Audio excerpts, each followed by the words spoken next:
Good evening, everyone.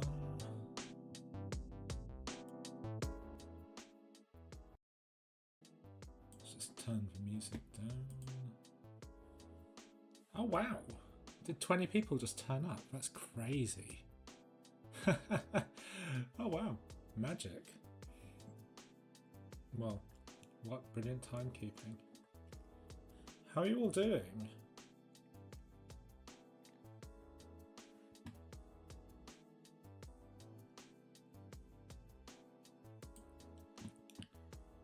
Got a quiet group today.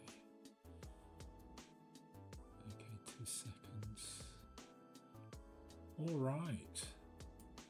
Oh wow, that's cool. The subscriber count's creeping up. Okay, so can you all hear me? Yeah, that's good. Cool. Well, yeah, as you can see from the title, we will be mostly thumbnailing today. But for those of you who were here last week, I thought it would be cool to go over some of the other stuff that we touched on last week. So, I mean, if any of you were here last week, I've got this. This was up on LinkedIn, but yeah, I did finish the piece I started last week, yeah, this is where it ended up. So I've not posted it anywhere. It only ended up on LinkedIn. So maybe I should stick it on the Firestorm community or something. But yeah, it's kind of how it turned out. I don't know, to be honest, I don't really have strong feelings about it either way. Sometimes you really feel like you've nailed it. And other things, honestly feel a little bit filler. I think I think this is probably one of those pieces. It feels a bit like a filler piece, but honestly, I'm not super unhappy with it. I think that makes it sound like I'm really upset with it, and not really. I don't think I'm one of those artists who likes to beat themselves up a lot about about the quality of their artwork. So yeah, I'm sort of happy enough with it. I said I don't know where I'm going to post it, but yeah, it's there it is. Hope you guys like it. What I've also got here, so if we get rid of this man, and if anyone comes up with a good name for him, I don't know, like, let's have a competition. So if anyone here can think of a good name for him, or her, or they, we're inclusive here. Please tell me, because I'm struggling. I sort of, I don't know. I feel like it has to have something to do with him being like sort of snot coloured. Like, I think it's got to have something to do with bogies or something like that. But yeah, honestly, don't know. So any suggestions? You've got 2 hours now to think of something. Please do just pop those in the chat. And I mean, as I said, we're gonna be thumbnailing in a bit, but I thought you never quite got to see the sort of finishing process, which, to be honest, I don't think is particularly interesting. It goes on a while, and it's basically just tidying, but you can sort of zone out and put a podcast on or something and just really lock in and do a hell of a lot of rendering.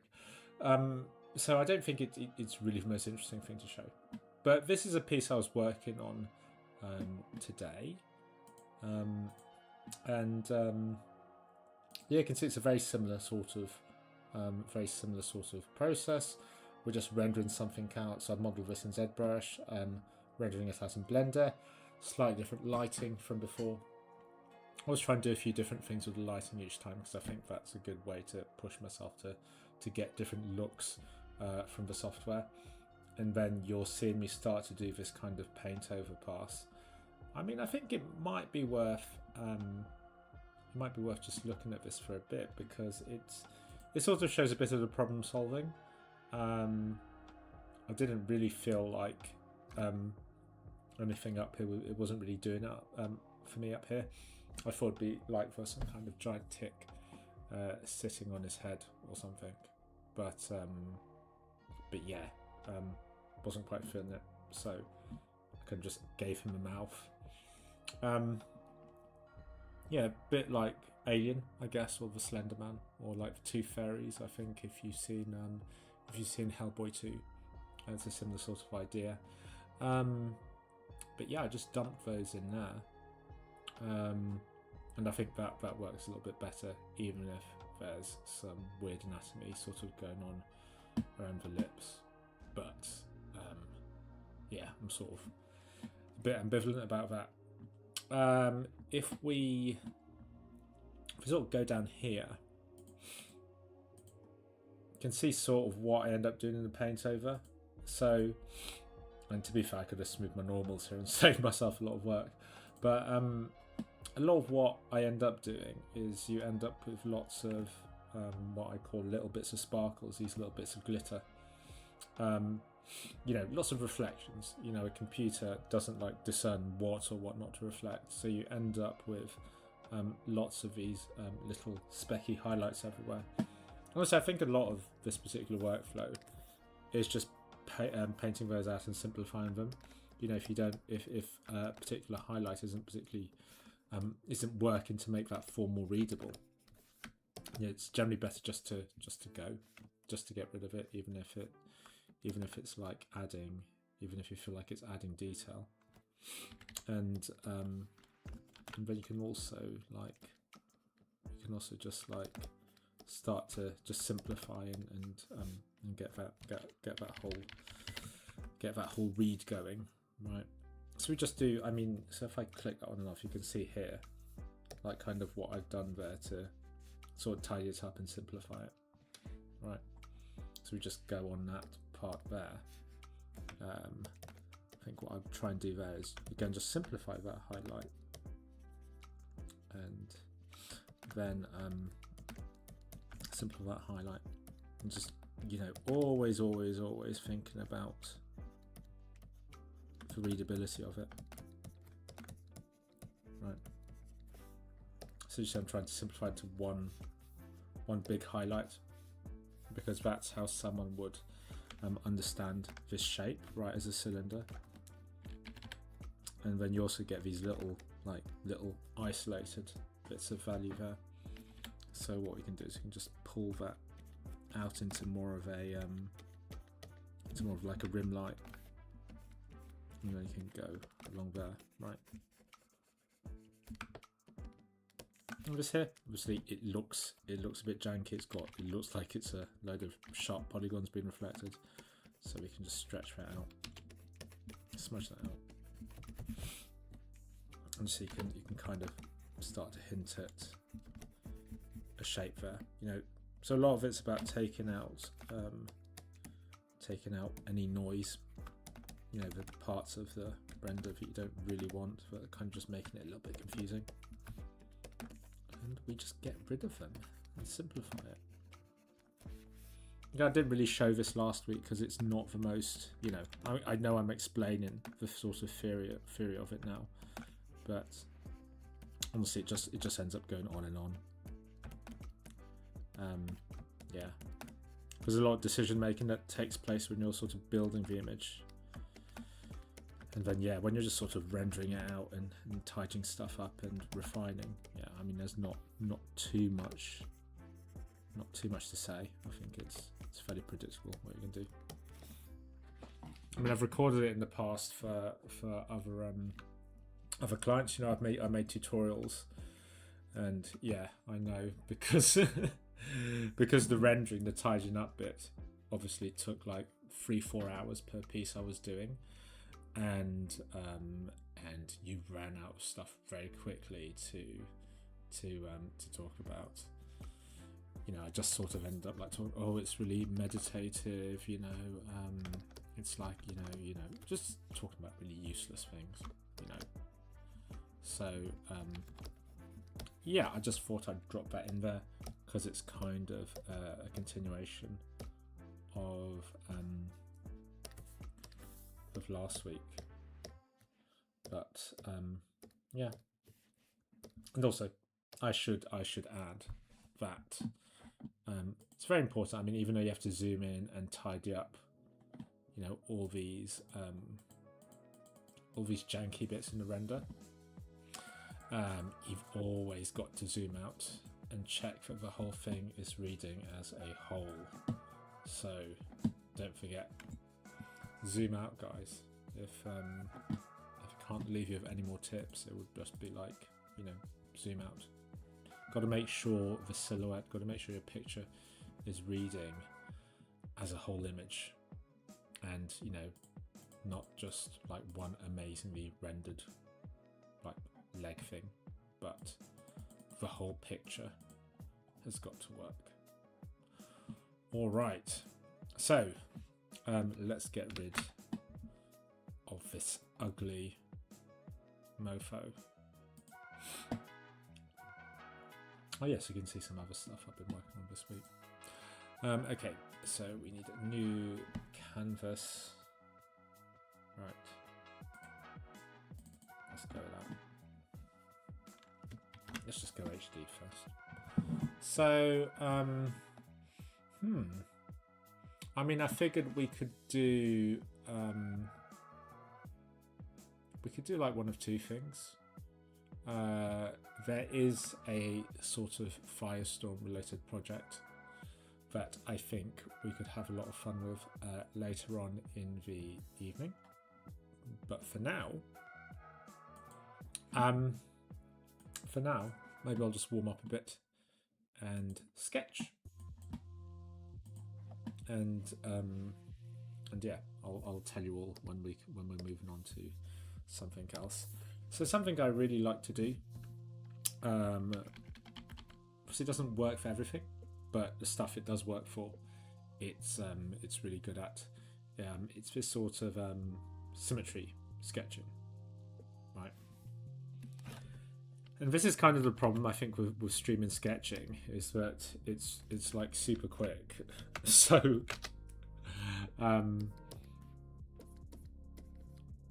so I mean, if I sort of lock in like I have to when I'm streaming, then we just end up with almost like too many sketches, because we should only take like a few minutes each. And so I think maybe a little bit of the way through I'll have to pivot, and I don't know, maybe refine some a bit more, which I guess, you know, if any of you want to see that, I mean, that'd be cool as well, you know, show different parts of the workflow. But yeah, as I said, you know, symmetry is like a great tool because you can sort of just throw some shapes down, and you know, the idea kind of just draws itself, right? Or it feels that way because it's obviously doing half of it for you. So it's hard when you know, like, people are watching, but I'm trying to tune out the fact that there are lots of people watching right now. Because, you know, when you're just making pictures like this, you kind of don't want to have any self-consciousness, right? You don't really want to be worrying yourself about, well, you know, what your client's going to think, or, you know, whether it's going to be good or not, or, you know, what you're going to eat that evening. You kind of need to be just riffing. You know, you need to let the ideas sort of just flow out of you, and very difficult to do if you're, you know, very difficult to just let the ideas flow if you're worried about something or preoccupied. I think it's a really big thing that holds students back, to be honest. It's just this ability to, you know, just not give a shit, frankly, about every drawing, you know.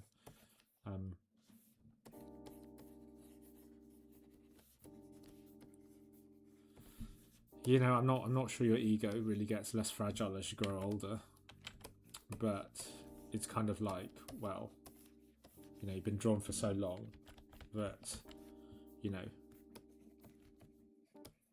if you do a bad drawing, you know, likelihood is that you'll do a better drawing at some stage, right? You just know that from experience.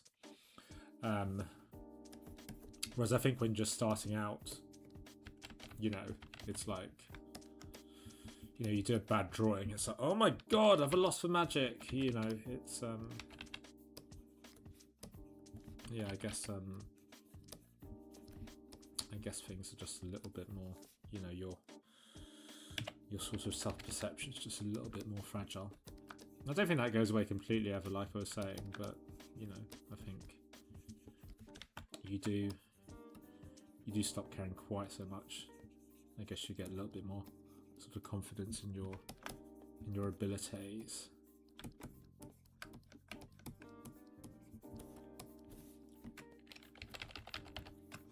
So I'm taking a little bit longer on this than I would for, say, a normal thumbnail.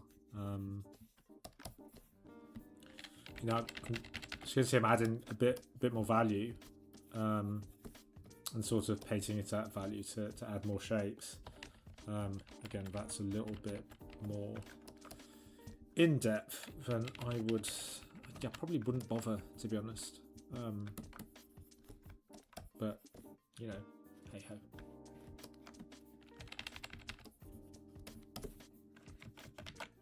You want to paint, you know, these dark occlusion shadow that you would get underneath the armpit. It's quite an important thing to put in to push the mass of the body forward there. So I've made this silhouette a little bit plain, a little bit boring. Right, so yeah, I'm just trying to bring more shape into it. Again, this is just warming up. I'm not trying to make anything in particular, which obviously in industry or any kind of assignment would not be the case. You'd be assigned something to draw. But yeah, here we go.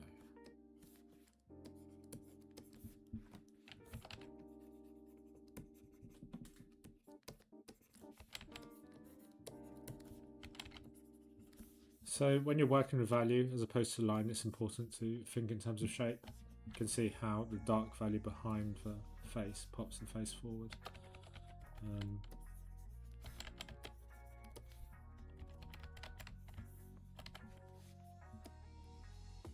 I feel like I should be explaining what this is, but I don't know. Could just be some sort of black miasma or something. At this sort of stage, I don't think it's really necessary to explain what is happening there. Okay. And he can go away. Let's put in there. Okay. Let's try again. This, of course, is the other you just explain a little bit of the thought process. You know, if you didn't like the last one, if I didn't like it, or the client didn't like it, it's just like 10 minutes out of your life. It's really not that big a deal. So, you know, I can just go straight on and do something else.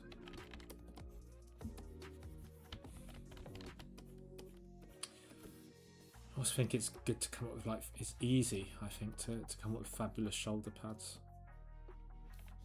It's like the easy part, you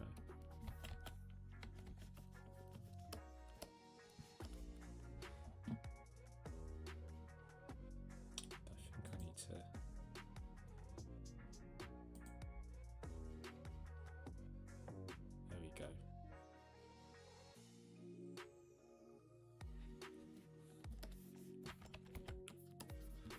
So I was just updating the title. Oh, there we go. Yeah, looks good. All right. So I've got no idea where this is going.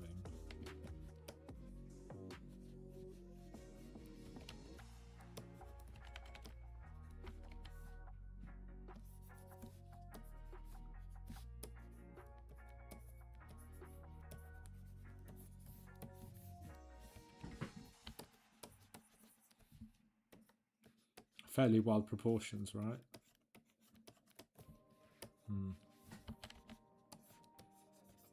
Aren't many IPs, I think, that would take that sort of this sort of illogical physics that you see here.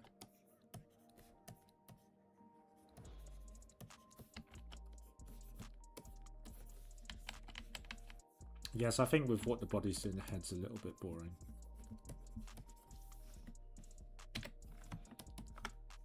I see it much more like a sort of juggernaut type.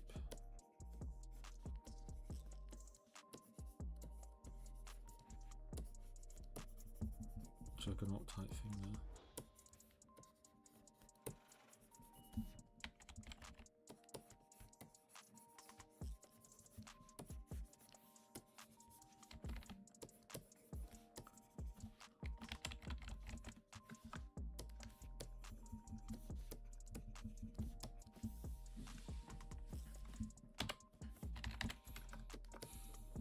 There's a sort of little bit of a pagan kind of theme I'm picking up on. I mean, initially I wanted the face up here, and I was kind of meaning these to be like earrings or something, but now that they're down there, I kind of feel like it'd be cool for them to be like the actual eyes, and this to be like the forehead or something.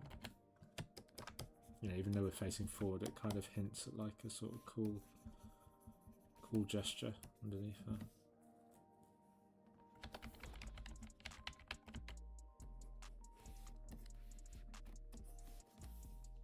Yeah, no. Just leave that as is.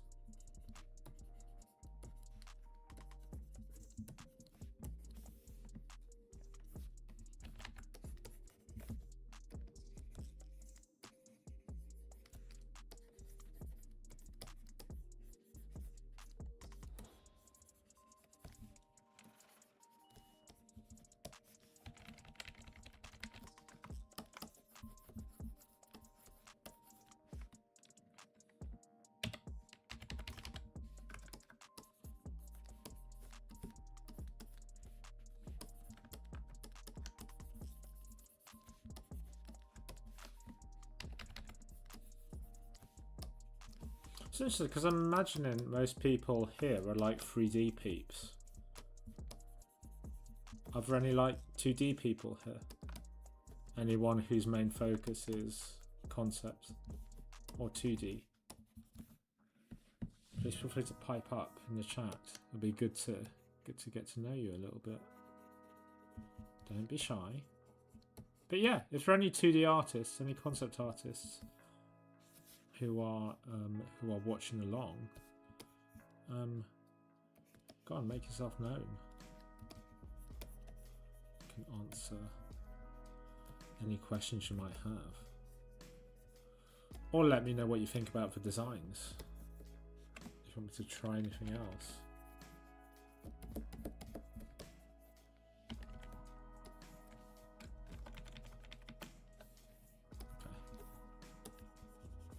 I can feel myself starting to noodle it a little bit.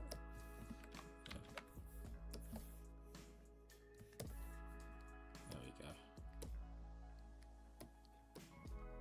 Probably gonna have room for about 8, I'd have thought.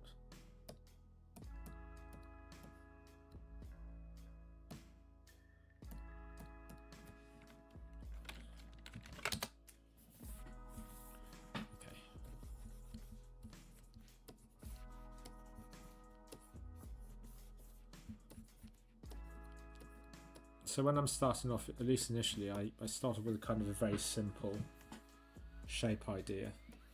You know, we're trying not to get too detailed. And if any of you have studied this, probably heard the same sort of points made ad nauseum, but yeah,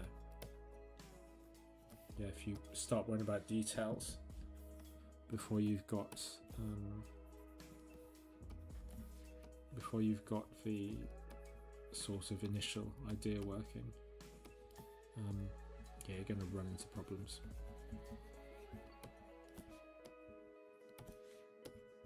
Obviously, I'm looking to include a certain, I've got to include certain body parts, right? I've got to include 2 arms, or maybe not. I could give him more arms. I mean, this is the great thing about the symmetry tool, right? You only have to draw one side of the pair. You get the other side for free. But yeah, obviously I've got to include a certain anatomy, right?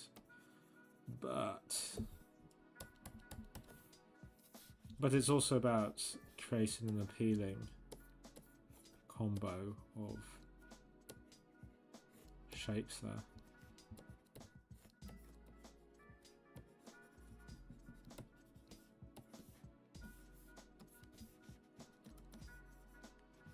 So I'm trying to get all those shapes to flow nicely together.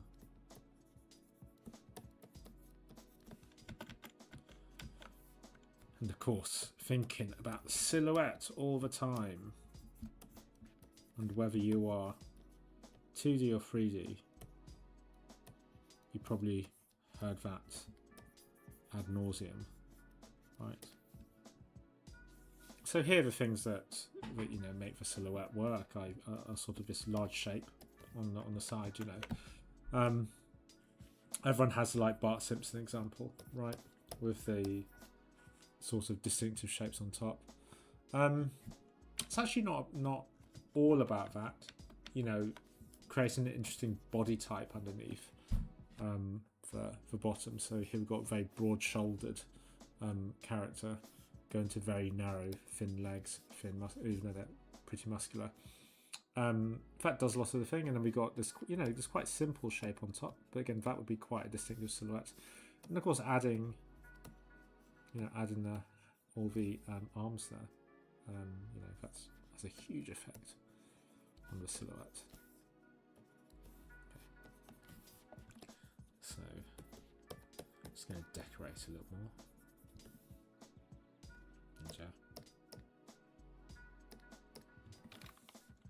Got another one done.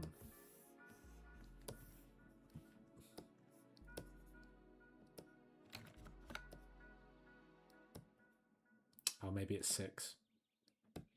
They're all quite wide. All quite swole. I think 6 is a good number. I feel like if we do any more, it's probably not going to be the most interesting stream. Okay. Let's try something else. Because these are all, very, very sort of wide characters. In fact, getting progressively wider. Let's try some completely different shapes entirely. Let's go for a sort of alien kind of feeling there.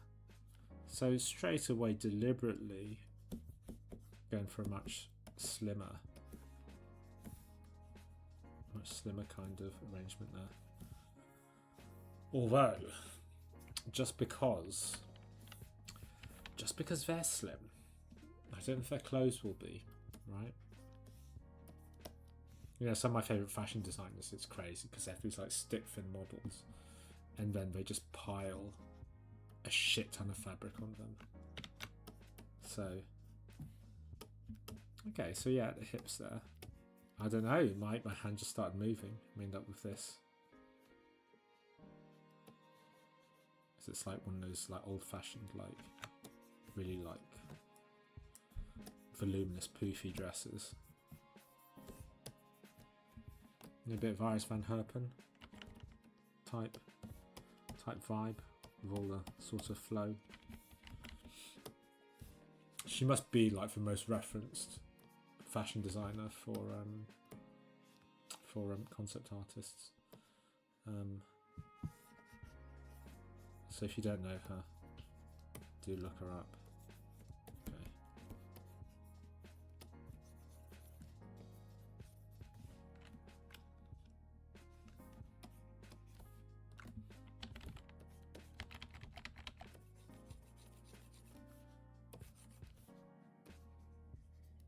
Just using the softer value there to sort of add a shape behind without kind of losing the punchiness of that shape in front. And I feel like darkening that off, adding a little bit of contrast, hint at some kind of mask there.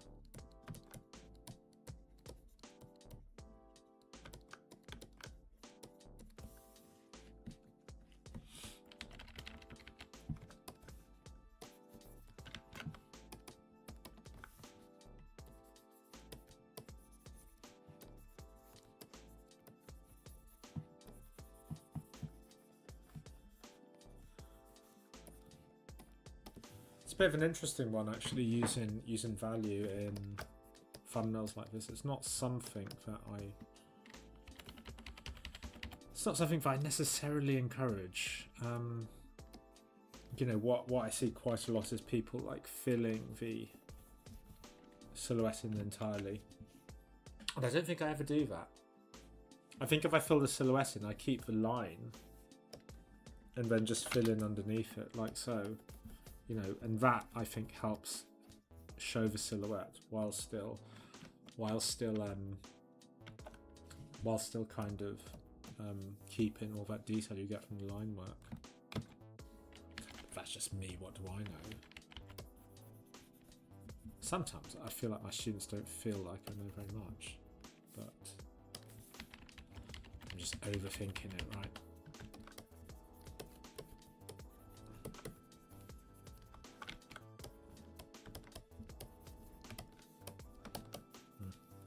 I don't know what that shape at the back is meant to be, but in some ways, we don't need to work out till later, you know. Like I said before, we kind of don't want to be getting into that sort of frame of mind where everything we do has to be amazing. Because honestly, these are just conversation starters. You know, someone who's trained will be able to look at something like that and be able to say, yeah, no.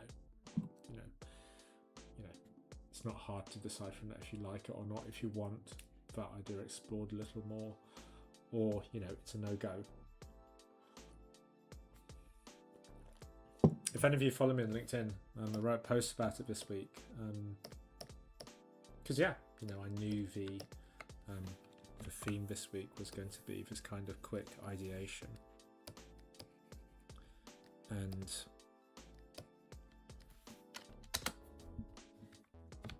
yeah, it was going to be this quick ideation.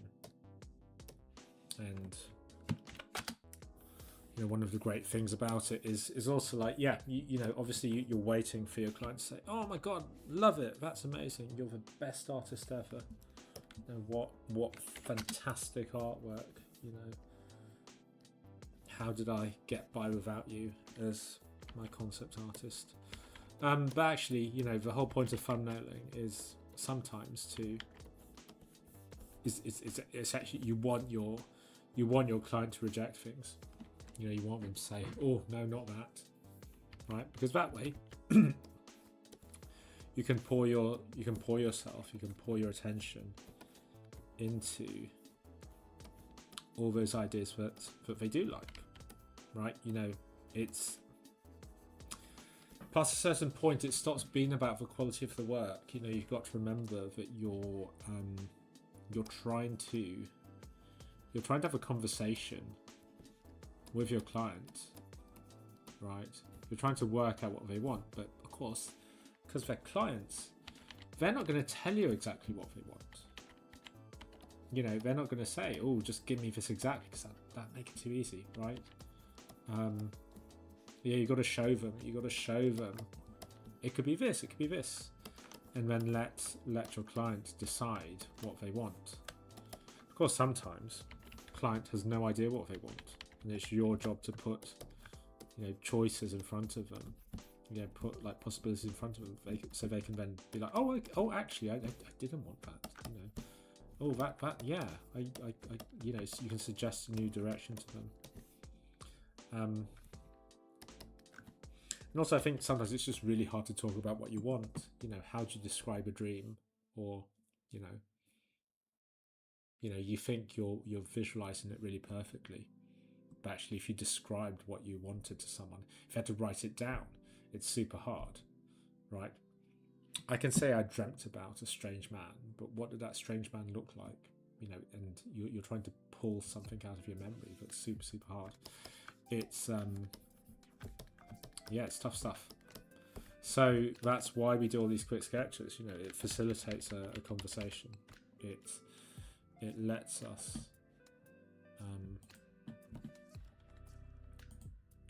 start to work out basically, yeah, what the hell do you want? You know, what the hell does your client want? Alright. Okay. Cool. So I'm gonna keep going with this. I quite like doing this actually, this sort of you know, where you start to align, you know, lots of parts of the design. Also, I'm seeing this now, but I think part of the reason why all these characters are going very short and fat is because, well, actually, my screen is short and fat. So who'd have thought, right? A canvas is influencing the proportions. Having said that, I think it's a great trick. I love like the sort of really big, you know, really big puffy kind of silhouette on top. And then sort of big puffy silhouette on top. And then, you know, these tiny little legs sticking out the bottom.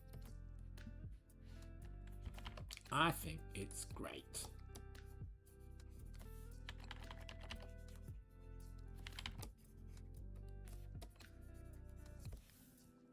Oh, lame. Don't like those. Don't know what I was thinking there. Maybe a little bit more of something going on here. You know, this is quite a nice little trick you can play.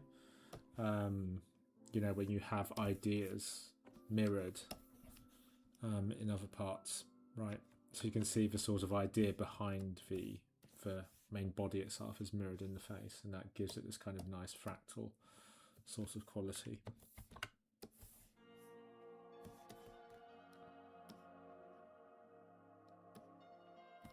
I want to do something like floating plates of armor. If any of you know Chigné, sort of your classic Chigné kind of idea, I think that would be fun. So of course we're going to have head, really long, tall neck, and then just going to have some unattached shapes around.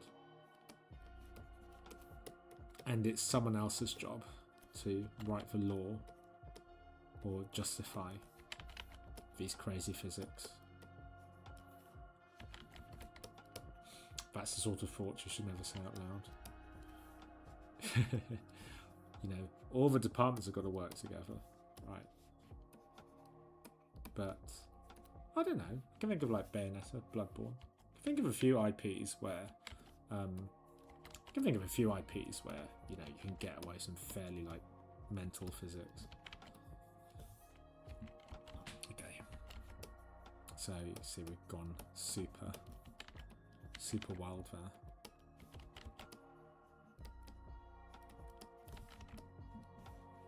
Probably like some kind of ancient mech or something.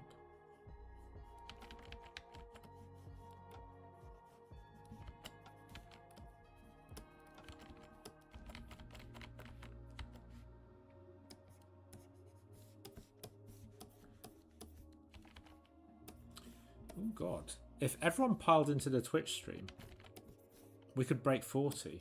I want to see that number break 40. It's like hovering just underneath 40. 40 people watching. Which I don't know. It's making my like... It's making like my OCD brain. Like, not like it very much. Oh god, we got another short and fat character here. What did I say? What did I say? And I love my big fat balloon sleeves.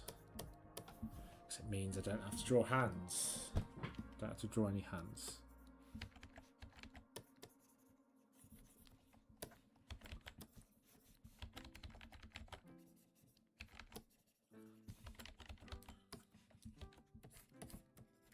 So this is an example of what we call like sympathetic shape language, right?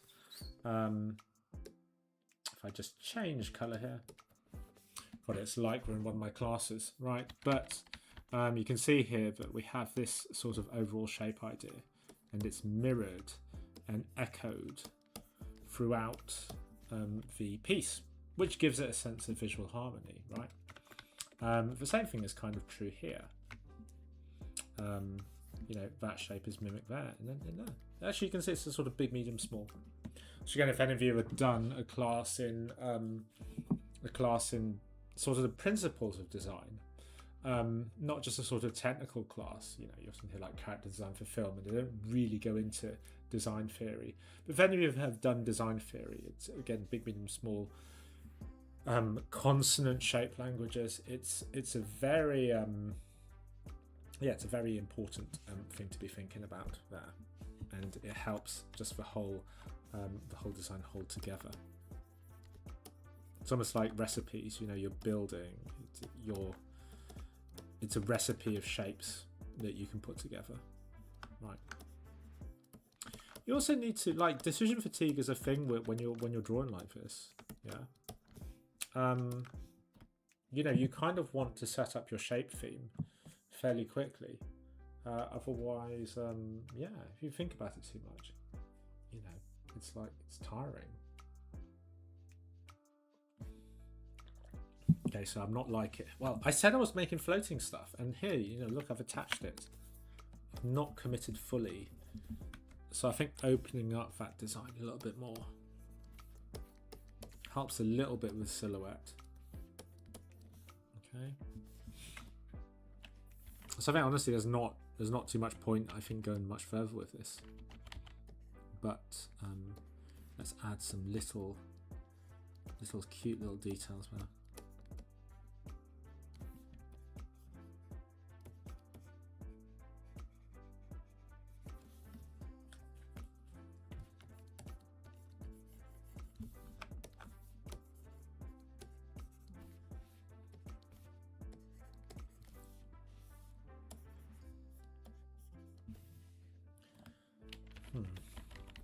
Be clever and start to, like, you know, if I draw it around like that, so you can start to make it look like it's... I'll tell you what, let's do that in the next one. I should probably, you know, try and do a little bit more fancy smancy drawing. When you see with that, you get the idea anyway. I think it's already there. Okay.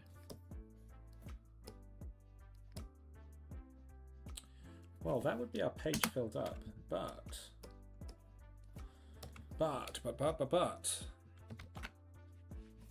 hello, Felhor, if that is your real name. How are you doing, mate?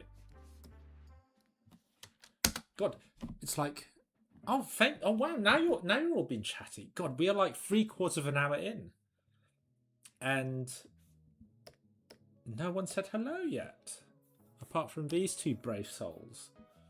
Well, thank you so much for saying hello. I feel seen. I feel validated. I feel like I'm no longer alone.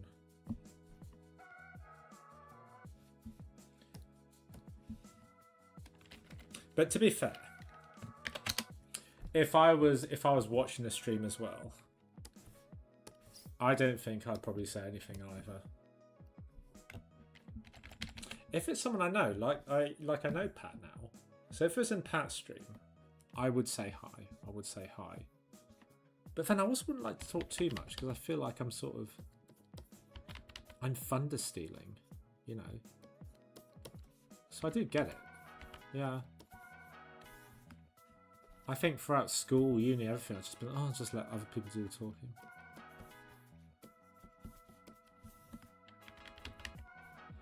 But it's different times now. It's different times. I think honestly, I think all of you have sort of got to learn to toot your own horn. Even if you don't want to. You know. The squeaky wheel gets the grease. If any of you are struggling with your art fundamentals, or anything drawing related, painting related, now's the time.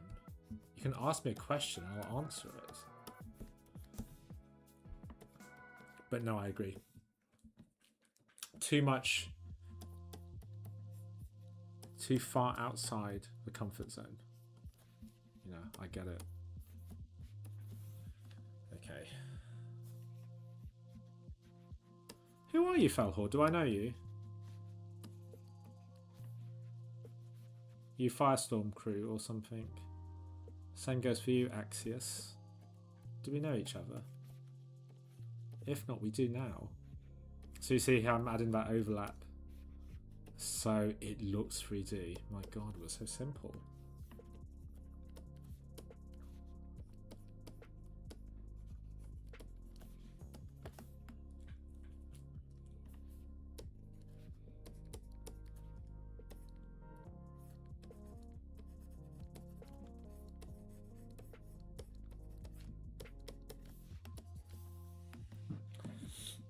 Yeah, see, there you go. Just a few overlaps, and oh my God, it looks like it's leaping off the page.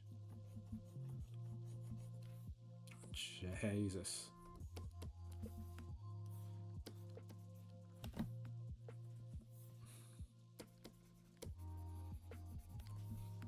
So, for a certain course that I've taught,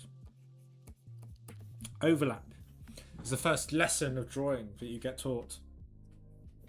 Not going to be more specific because that's probably breaching an NDA, but it's true. You know, draw something in front of that. You've got a bum. Yeah, no. Draw something in front of that. You know, that looks like it's in front of that. Yeah, you get depth. Unfortunately, I think because it's the first lesson,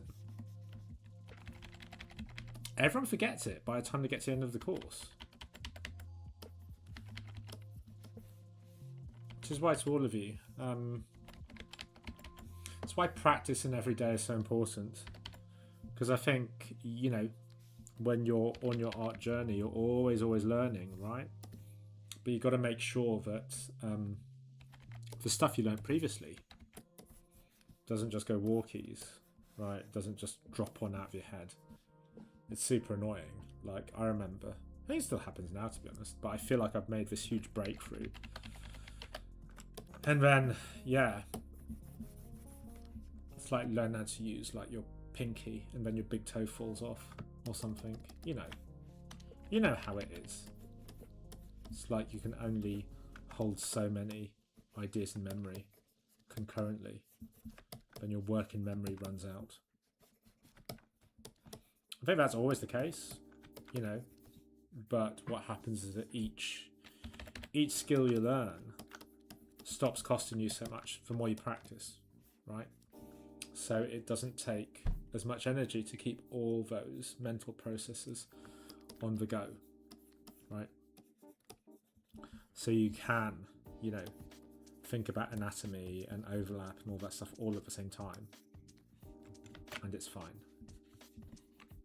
I don't like this one. I think it's weird. It's weird and a little bit shit. Let's do something dramatic, right?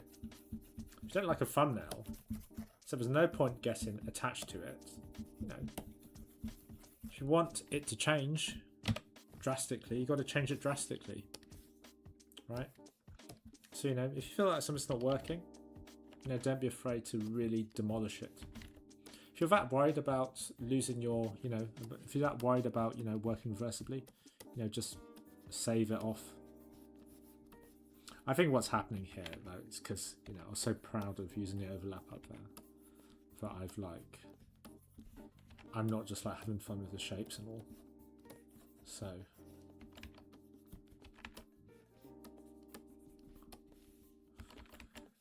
I think arms are needed as well. Yeah, let's give that a go.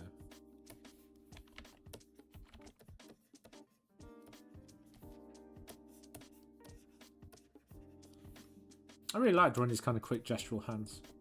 Much more fun than trying to draw an actual hand.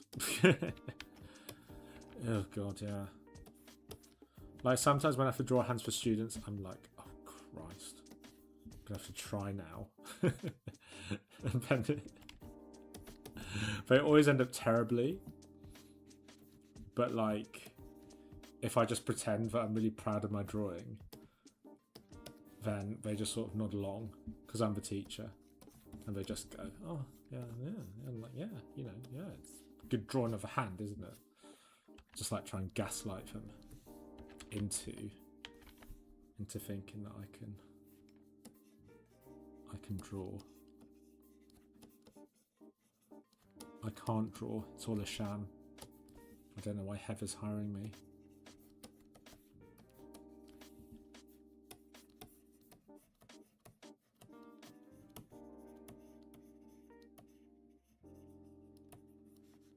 Sort of weird. I feel like I just draw the same pose of hands all the time, but now I look at these, they're all different.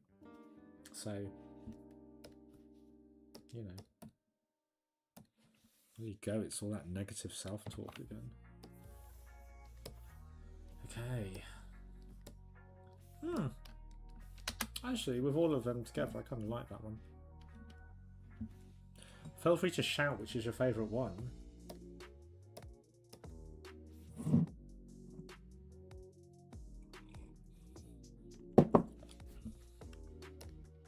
Or don't.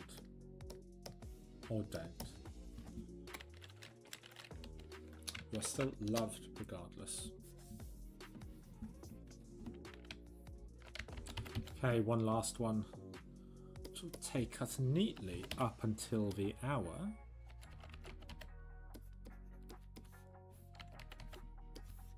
I mean, so bit of like awareness here. I'm always starting with the head, right? Let's change things up a bit. Start with the abdomen. We can go lower.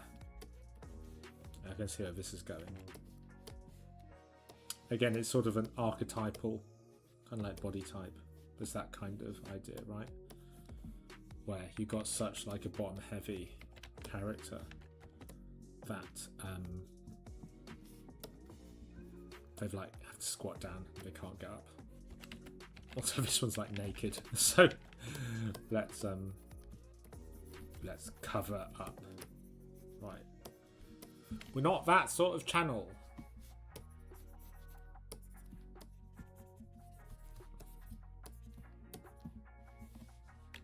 We could be. I don't know if there's demand for it. I feel like Heather wouldn't mind, to be honest. But that sort of decision needs to come from up top. Okay, so we're just working up the body this time, which is sometimes good, you know. It just forces you to, like, you know, your brain sort of just goes up a gear, because it's like, oh, this is different, you know. Like, you know, when you're trying to access different parts of your brain, you know, like sometimes you can just go into autopilot and your hand just does what it always does. We kind of don't want that. We want sort of different things to come up so we can respond in different ways. I feel like that's kind of happening. Sort of different kind of vibe to vibes. Different kind of vibe to the other one.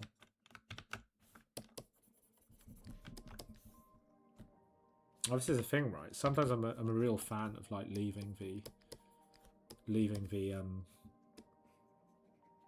sort of head silhouette really simple, because then you're setting up contrasts, right? Like you can have a really sort of simple head silhouette, and then, you know, like around this area we can really start to, we can really start to pile on a lot of detail, right? That way you're combining, well, two contrasting visual elements, right? Lots of detail, emptiness, right? All design is a push and pull between contrast, right? Between these oppositions, right?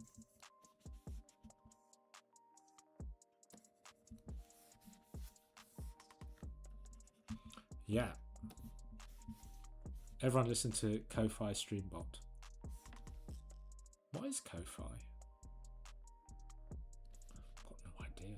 Show my age. Show my old millennial credentials.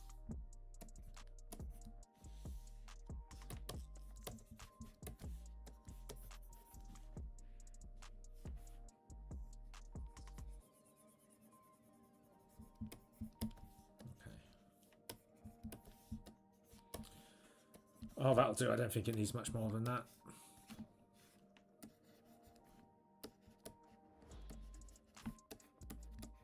It's one of those cheap, fast hands. Oh, God, yeah. Didn't mean to give it such a creepy face, but it happened.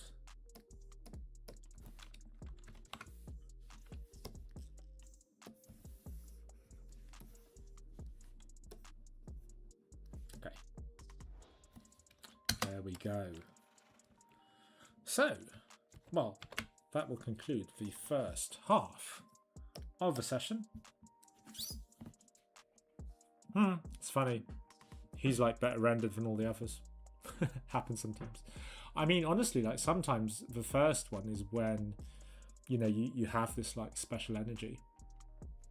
And sometimes but I'd say that happens quite a lot. First one is the one I normally go for. Although in this case, I don't think this one is the most interesting one, but it just has a sort of different feel to the others. So yeah, at this stage, we can turn symmetry off. And I'm always saying this to my students, make sure you number everything so that your client and you, yourself, you all know exactly which one you're talking about. Otherwise, you just end up with these really weird circular conversations. Or you end up with a client going, no, up, left, no, down, middle, right, no, other right, no, left, up to, just ends up a bit of a shit show, which you don't want. It makes you look unprofessional. So always number them. And I guess now we numbered them, I mean, if any of you feel so inclined, I'm not holding out much here, but if any of you feel so inclined, you can type the number of your favourite one. Invite some audience participation.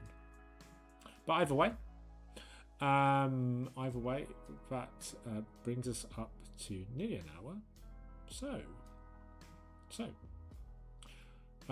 why don't we leave it?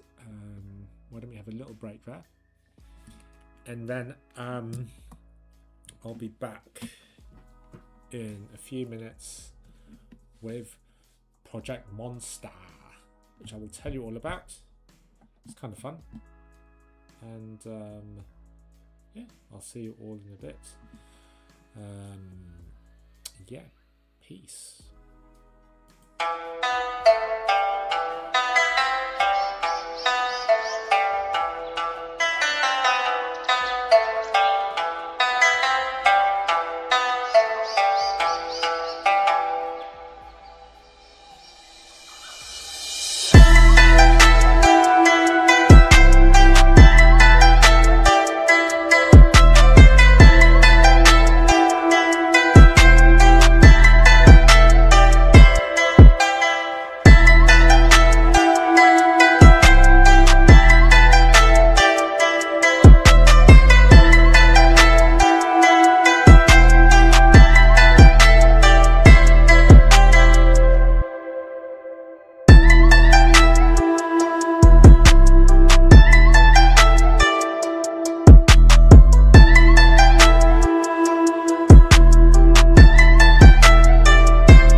Okie doke. Should be able to hear me now. All right. Okay. So, second part now. Oh, I should have saved these. That was... yeah. So, go on then. Go on then. Let's save it. Let's save it. For posterity.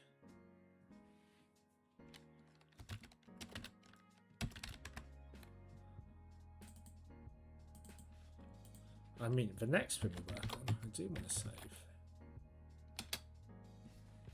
The next thing, I do want to save. Cool. So,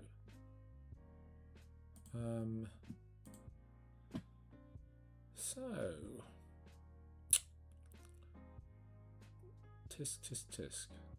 So on Firestorm, one of Firestorm's projects, which I need to open up. Right, there we go. So I do a lot of sketches for H, for Heather.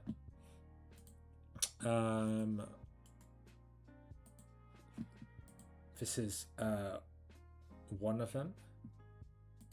If any of you followed her around the time, if any of you followed her around the time that, around Halloween, that's what I was trying to say. Yeah, if any of you were watching her all the ZBrush live stream, these were the thumbnails that I provided. And I think she chose A. So remember what I said about the first one, sometimes being the one that gets picked. And yeah, that ended up becoming a sculpt. And I don't know, this thumbnail piece has been passed around, so some more might turn up. But it's kind of hard because they're obviously very Halloween themed with the pumpkin. But yeah, this is sort of an ongoing project. So this is another sheet, and this is just more about random monsters, right? So just stickers and collectibles that could be produced. I mean, that might be a fun stream. Thumbnailing a load more, and then what's it? Thumbnailing a load more, and then God, English, Peter, English. I swear it's my first language. Thumbnailing a few more, and then choosing one to actually make into a printable sticker. Also, as you know, Firestorm's got loads of rando, awesomely talented sculptors working with us. So it'd be a lot of fun if some of them would sculpt some of these. Anywho, I mean, also, like, if any of you have any ideas about cryptids or creatures that I could draw and throw into the pile, again, please feel free to pipe up. Heather's idea is that it's going to be all sorts of creatures, cryptids, that sort of thing. So yeah, hopefully in the future sometime you will see some of these made flesh or resin to be 3D printed. Okay. All right. Well, so that is our mission statement. I mean, let's begin.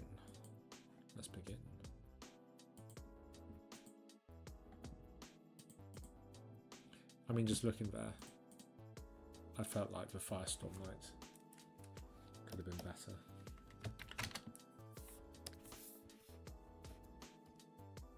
Yay, we broke 40. Amazing. Thank you to whoever was number 40, 41. That's great. Oh, but I think we lost the follower. Oh dear. I've put someone off. Oh no. Oh, social media, it's so fickle.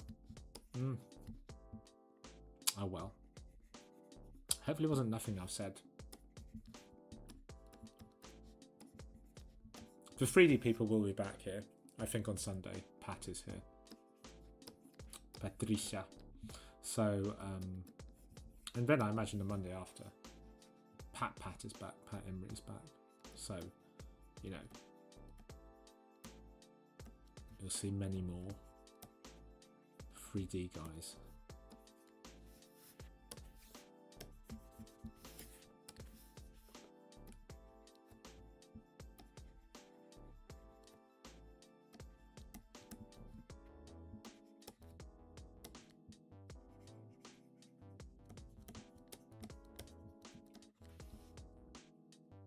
So I just want to start with the sort of Firestorm logo, which, as you know, is a flaming skull.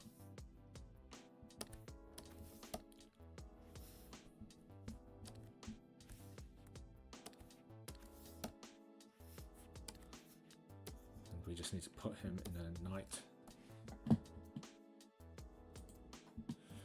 Hadn't it been late on a Friday, I can't be asked to think.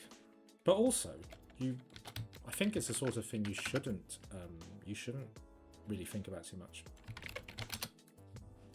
So, just going to get a suit of armor.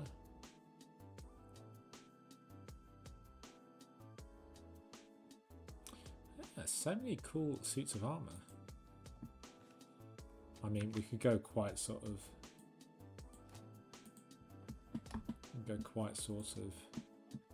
specific with that, I guess. But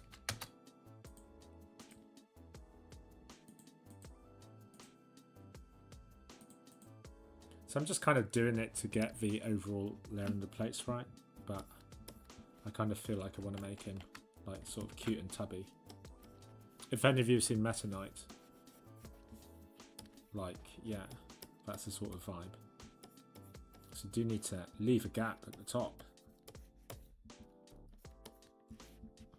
Nice round body. And then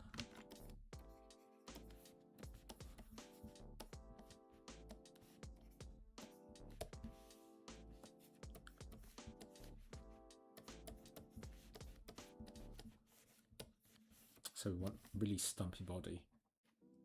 I almost feel like I could have gone more stumpy. And then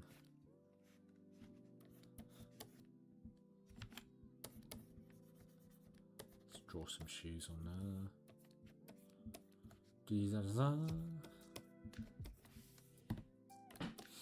It's hard because actually outside of the proportions and the body, I feel like there's not actually a great deal I can do with the costume. Maybe that's just me. I lack imagination. And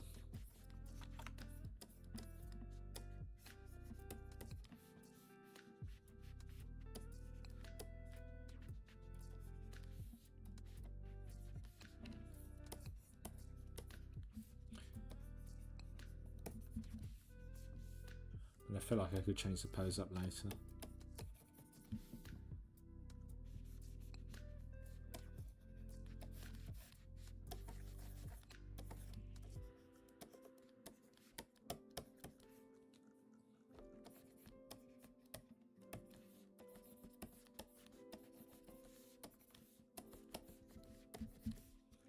Actually, yeah, needs to be headless. There we go. It doesn't need to go too much further. I mean, I guess sort of depends on the artist, but I think we're a very talented team here. That would be enough. Maybe I'll just draw like the thing, draw like the cape coming over there. Maybe a bigger shoulder pad there with like a few kind of, what's it called? Spikes, that's what they're called. And I'm reliably informed that these are called pauldrons, these things. Yeah, the stuff you learn on client calls. So there we go. Let's make it look a bit shocked. Again, stuff like that, always open to interpretation. You know, the sculptor or sculptress may take it in a slightly different direction.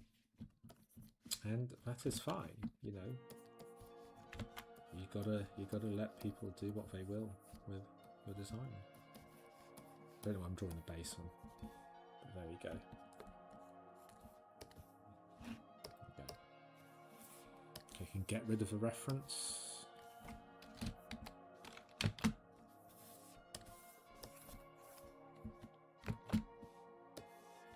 Oh. There we are. What is going on? There we are. That should work now.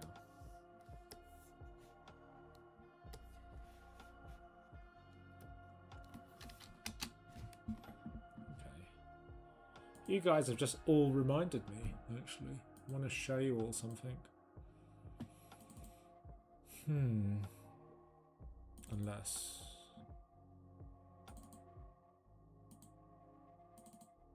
Oh. Unless I've lost it. No, I haven't lost it. Yeah, here we go. Oh god, so it's a good couple of months old now. But this is a concept I was doing for Heather. So yeah, this is Miss Firestorm. I've forgotten that I'd done it. But as you can see, I'm trying to pay homage to the Firestorm logo. And she's a female warrior in the corset because Heather models a lot of female warriors in corsets. So there we go. So yeah, that was a thing before Christmas now. I can see little things I need to fix. So, so I should find the time to finish that. But yeah, let's get rid of her. Let's keep going. All right. Actually, I'm going to leave him like that because I think that was getting like quite low res. Yeah, so I like this one a little bit more than him, than B. Okay.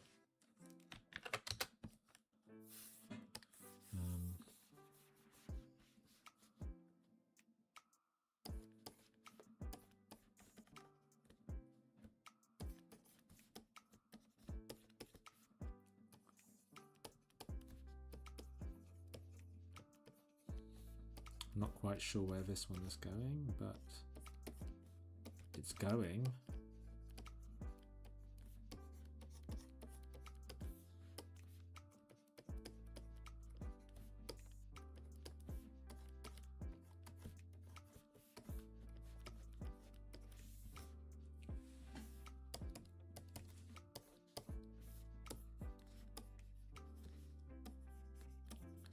Yeah, honestly, no idea where this is going.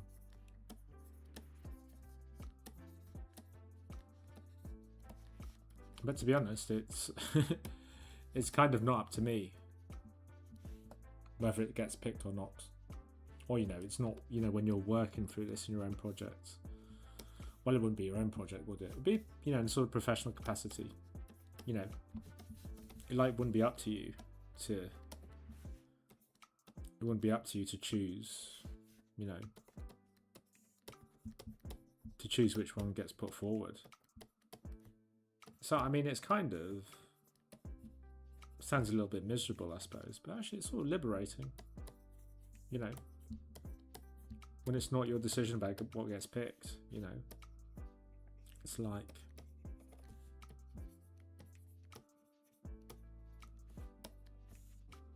you know, when it's not your decision about what gets picked, it actually relieves a bit of the pressure off you.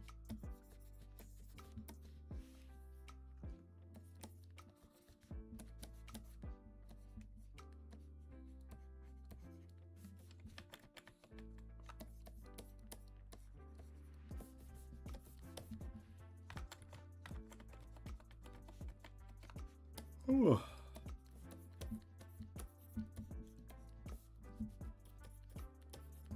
I'm yawning, it's not that late here. not even been that bad a day, to be honest. Like, it didn't really work very much today. My first appointment was at 4. And that was just watching Pat speak. So, you know,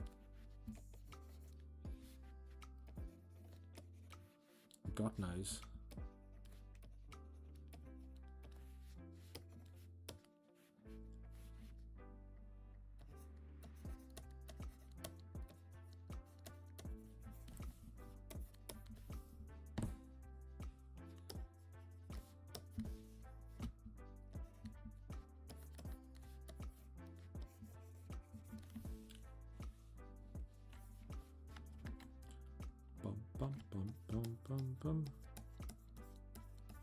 So gone for some sort of shaman with the shrunken head. I think that's a cool enough sort of like anchor for the concept. I don't know. Well, it's the sort of concept itself. Incidentally, I am going to Oxford tomorrow. You know, where there's a very cool museum. If any of you are can't speak. If any of you are local to Oxford, you've not been to the Pitt Rivers yet, then yeah, it's a really wonderful little. Well, it's not that little actually, but it's a really wonderful museum for concept artists in particular. I mean, yeah, like with a lot of institutions, like the British Museum, it's sort of it's mired somewhat in sort of quite a lot of controversy, just because obviously it's a collection of artifacts from ex-British colonies. So as such, it's, you know, it's not the most, you know, sort of, I don't know how best to phrase it. It's yeah, I guess it's just somewhat controversial. But if you can put that aside, it is a amazing sort of place to get a reference. But the reason I bring it up is because of the shrunken head, right?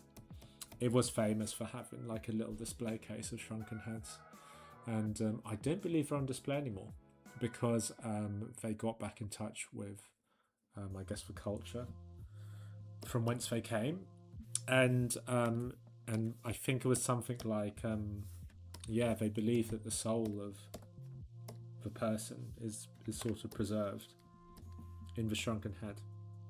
So, you know, putting this in a museum where, you know, tourists just gawk at it, it's not the most respectful way to treat an ancestor. I suppose it's fair enough, right? I mean, who would want, like, you know, the ashes of your loved one and the urn, like, you know, like somewhere public?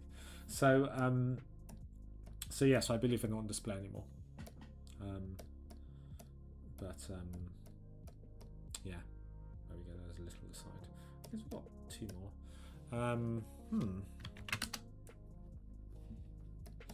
I feel like I'm not done with this idea yet.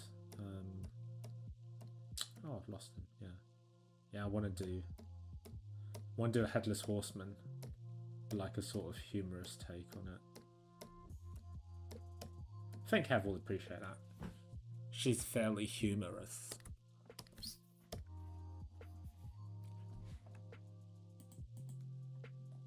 Okay, let's just do that. Okay.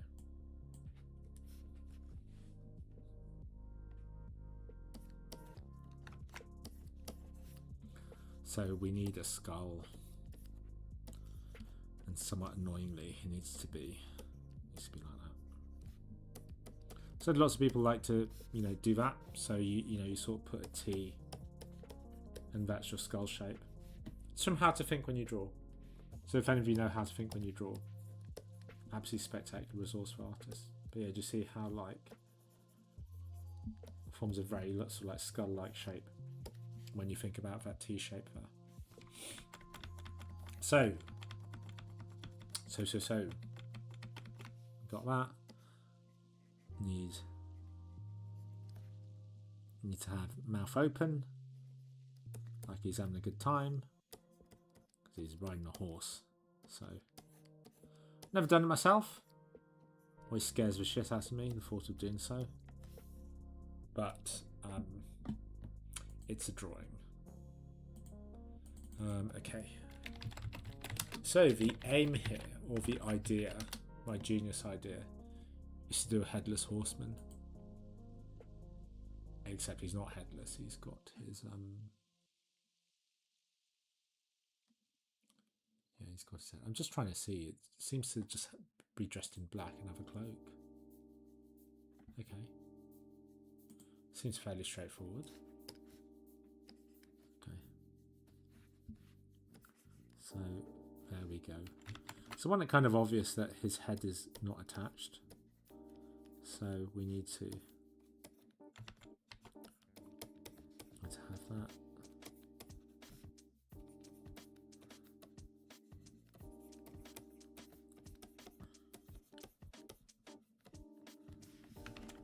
Again, everything's like chibified. What these cute little bodies, and actually, he needs to be kind of running, doesn't he? Okay, bent leg, bent leg. There we go. Okay, and then we want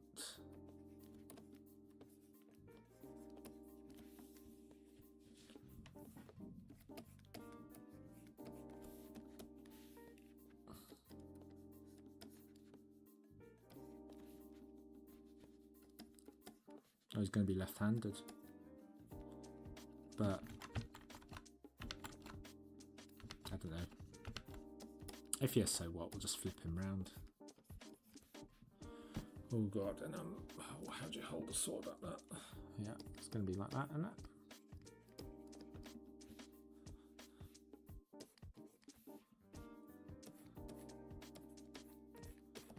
The highwayman came riding, Okay, let's just finish that collar off. Let's loop around the back.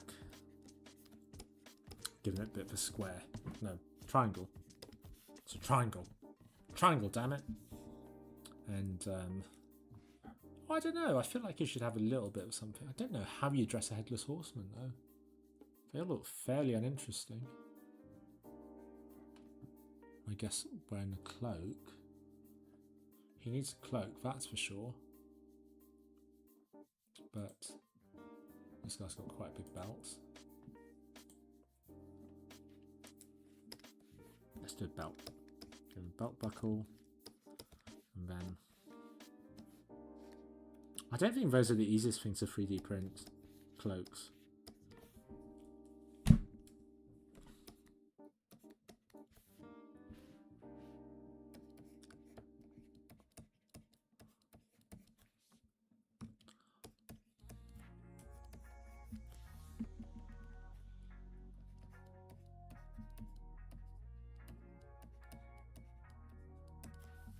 So I think Andre Fawada is going to be on stream. Oh, has he been already? I don't know. Has he been? But he did the most amazing, like, almost like Little Nightmares style thing. So that'd be cool to. Oh yeah, we need gloves. Yeah, so he needs gloves now. Yeah. It's a vibe, right? Oh, hey, Pat. I was just talking about you.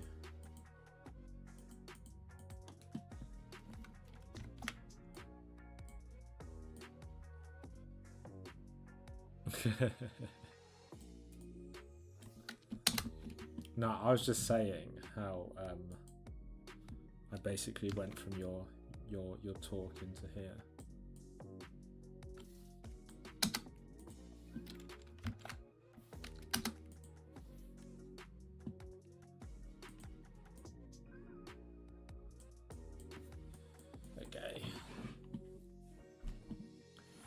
Actually, Pat, do you have a cryptid?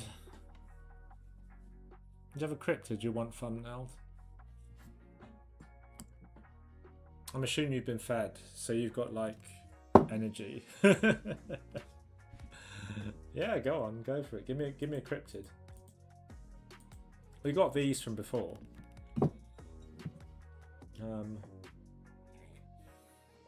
Oh shit! Yeah, my god. Yeah, I should have known. I should have known. Jesus. But like,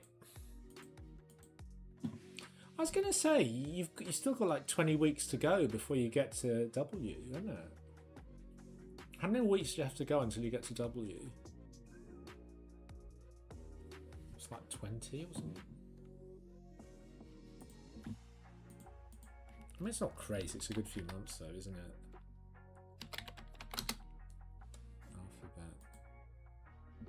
Yeah, you're at 1, 2, 3, 4, 5, 6, 7, 8, 9, 10, 11, 12, 13, 14, 15, 16, 17, 18. Oh, I mean, it's like 4 months, isn't it? It still seems like a long time. Yeah, it still seems like a long time. It's like, oh, 2 streams per letter. Yeah. Oh god, yeah, be a while. Oh well, let's I am not bound by any such constraints. I don't know how I'd cope. Cute werewolf. I don't know. I feel like if we're making it too cute, if we make it too cute, make it too cute, it stops looking like a werewolf, or just look like a little small terrier. Let's give it a go. Let's give it a go. That's the aim, isn't it?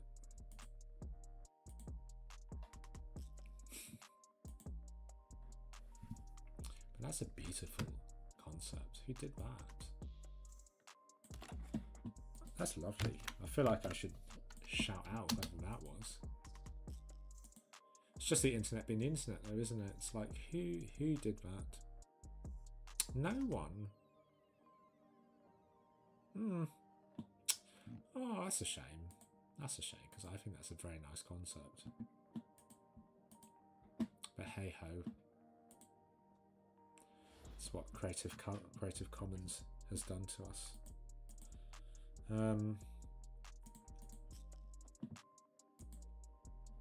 I tell you, I got commissioned to draw a werewolf character.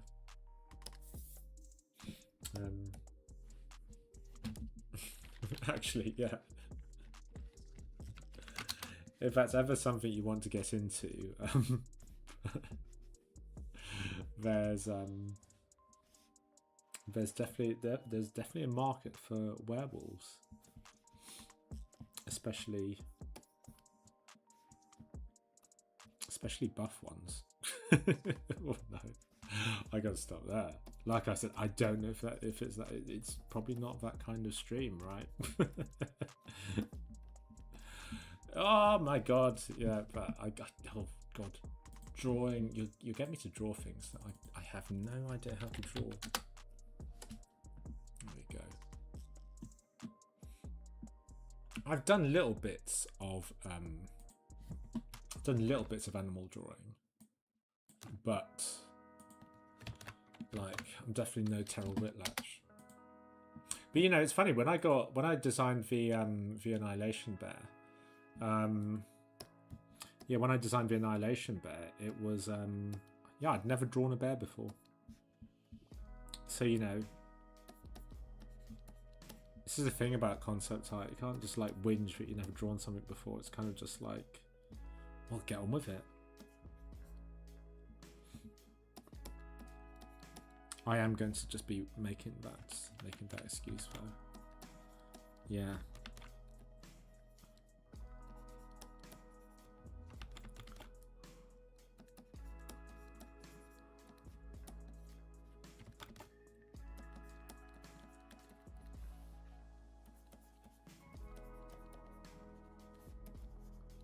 It's like a dragon.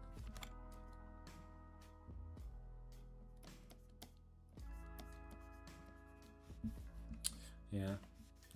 I mean, it's a deal, but I feel like I'll have to practice. I've got about 6 months right to practice drawing wolves before I need to. Oh, it's hard, man. I need to sort of figure out what.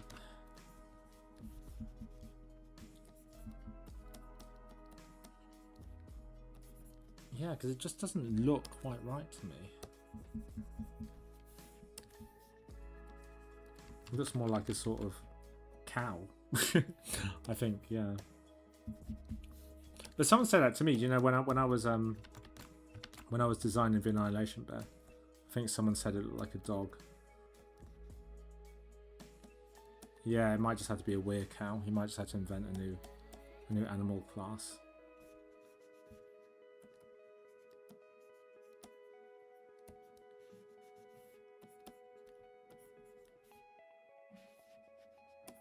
Oh, I don't know, man. But like the number of people watching has doubled, so I guess maybe it's true what they say about the internet, right? Like, it's you know negative stuff spreads more. People like watching me fail. I had like an hour and a half of like liking my drawings, and now everyone's like watching me crash and burn. Yeah, that, oh god, yeah. You've like exposed my weaknesses here, Brad. Brad. I keep calling you Brad because it doesn't help. But the guy I'm going to talk to after this is all over, he's called Brad as well.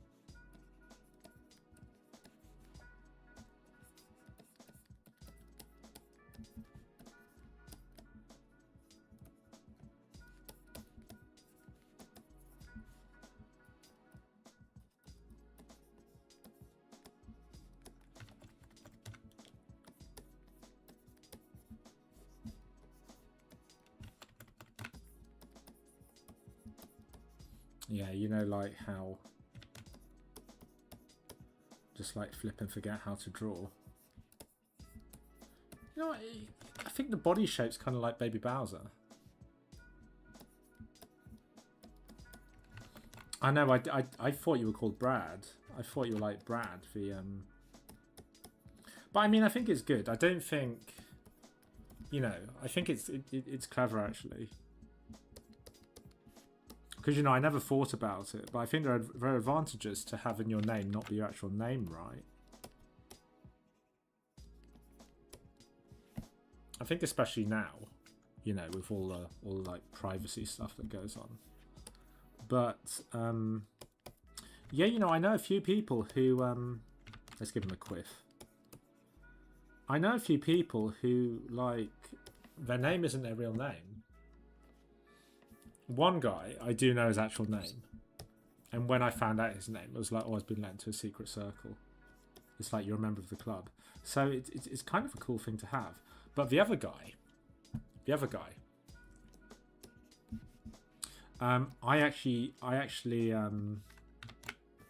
just assumed that given name was his name, until someone told me that he had told them not to use a real name for like their, like, you know, just to use almost like a pen name for all their art stuff.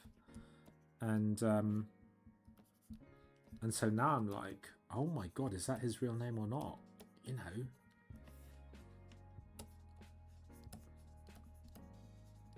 So, you know, you be Brad if you want to be. I'm not sure how legal it is. But like for like your like Deviant Art account, or, you know, like your online presence,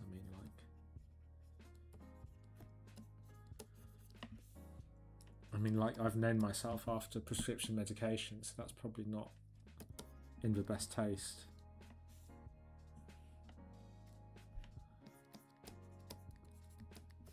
So if any of you don't know what I'm referring to, my online handle is Ocampodamol.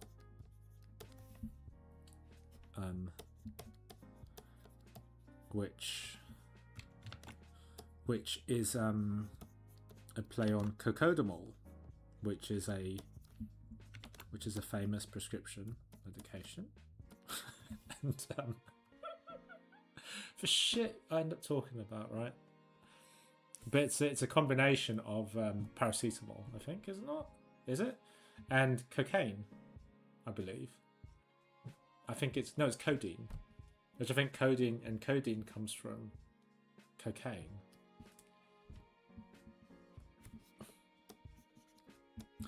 I don't know. This is probably like, yeah, I'm probably not allowed to mention that, am I? We're gonna get banned. Oh shit. Yeah, no, I didn't think about that. I need to go over the textbook. You know, what what words get you banned from YouTube or Twitch.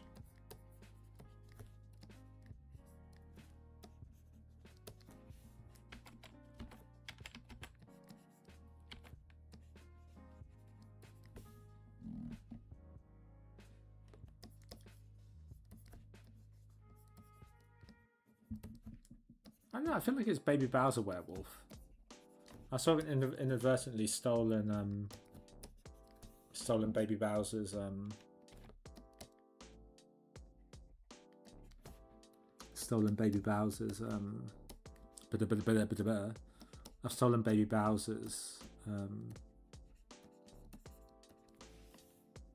body shape.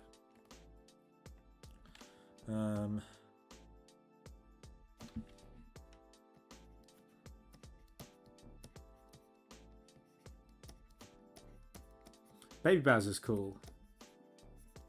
He's my favourite Mario Kart character.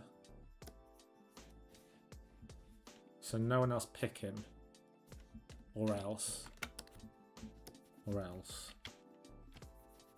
Actually, no, that's true. If you pick Baby Bowser, I'll be Shy Guy. I like Shy Guy. Well, it's, you know, it's like if you know you're going to get hammered by power-ups all the time, you need that acceleration, right?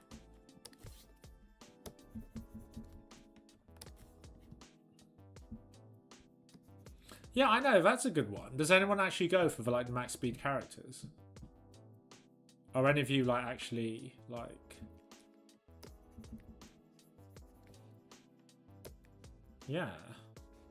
I'd be interested to know. Because obviously I'm like nothing special at Mario Kart.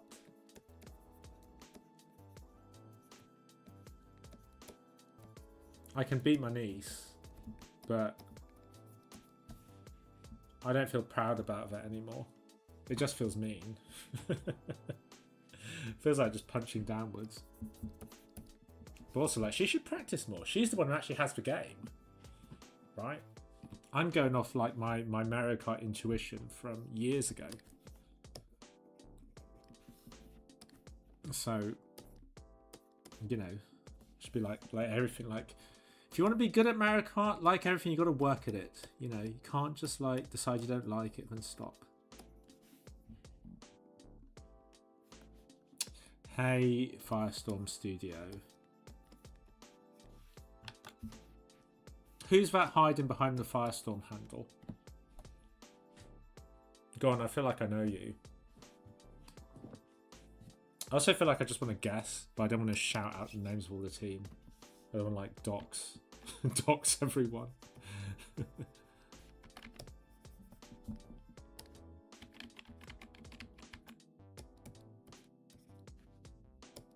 I don't think it's UH, is it? Because I feel like after the week you've had, you'd probably just be like comatose.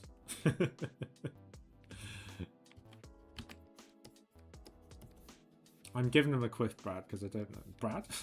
I'll just call you Brad. I'm giving them a quiff because I don't know. I don't know what else to do. But that's a very like, it's a very quiffy quiff. I don't want to be so quiffy.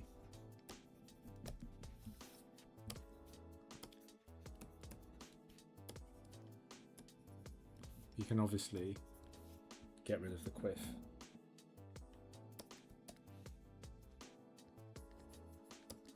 Yeah.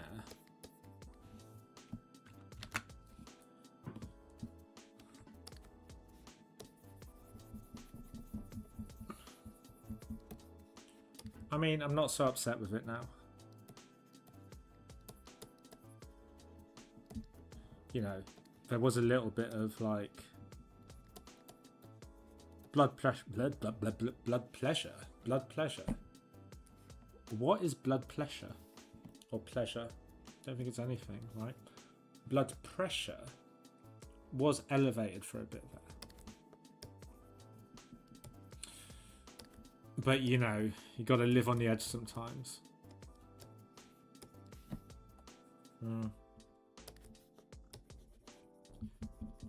So you can already sense it in the way I'm moving now, but this is like kind of where you're just like pecking at little things.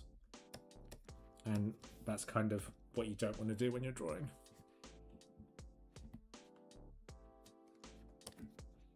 Oh, he needs like a sort of main, doesn't he? Like, look, you can see that thing on the... I wish I knew who this was, because it's... Oh, well, I don't think it's an AI picture. It looks a bit too good. It looks too well done to be an AI picture, but God knows. But I'd like to know, because I think it's a lovely piece. Yeah, I don't think so. What were you looking at? I was looking at the port. Oh, okay, fair enough. Do you have a werewolf mood board? Yeah. But yeah, it's a lovely piece. I mean, if you know who did it, give them a shout out, because I think it's a lovely piece.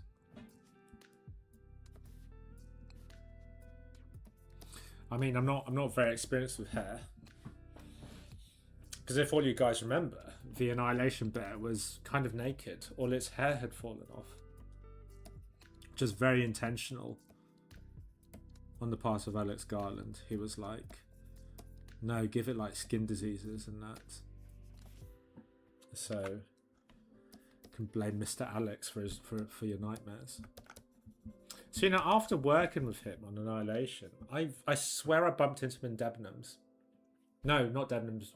Was it Debenhams or John Lewis? One of the big department stores just off Oxford Circus. I think it was John Lewis. He seems like a John Lewis person. It's like, oh, I work in film and shop at John Lewis. Give you the wrong impression. But it probably was John Lewis. But yeah, I think it was him. But we didn't say hi because it was too chaotic. And it's also one of those things, like, you just shout out, hey, Alex, we work together. And then it's like, and, you know, it's because, like, you've just had a working relationship. Like, you know, it's not like you can ask, oh, how's the mortgage? You know, it's just like, oh, yeah, you know, so. You know, sometimes you should listen to the voices in your head that tell you not to talk to anyone because you'll embarrass yourself. That voice is there to protect you.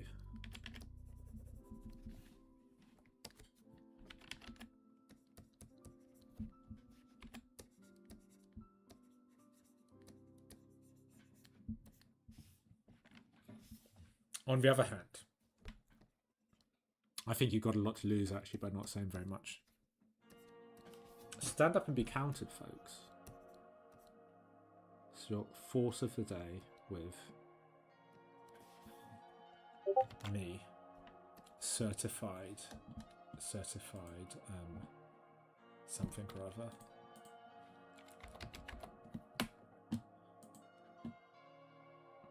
Seriously, what the hell is going on? How can 155 people be watching?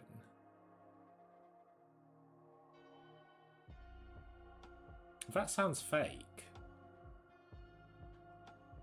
I like thought no one would turn up. Is it broken, Pat?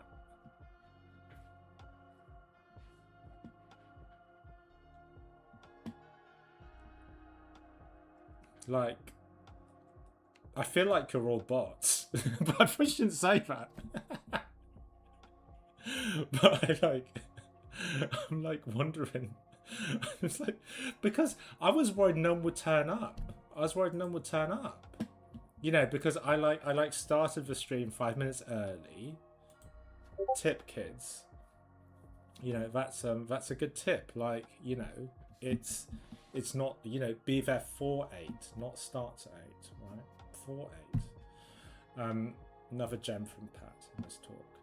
But yeah, I was worried no one would be there.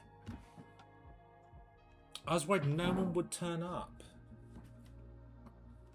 Because yeah, it was just me on my own for like a few minutes, and then it was 40. Oh, so I don't know. I feel like it's just the internet being the flipping internet, isn't it? We should just like not invest too much in it. Hard not to though. So one funny thing is you know, because obviously with my teaching work,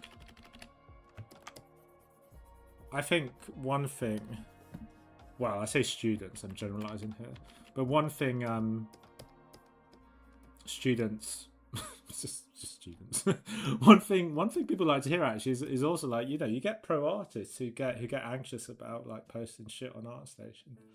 Like it happens to pros as well. Like yeah, they get anxiety when they put stuff up, and like, you know, they watch the likes come in, and you know, you just adjust to the numbers of likes you get.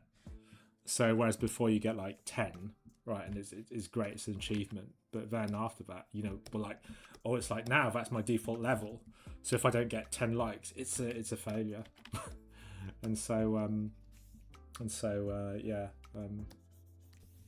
I mean, I don't know if that tickles any of you, but it's what happens.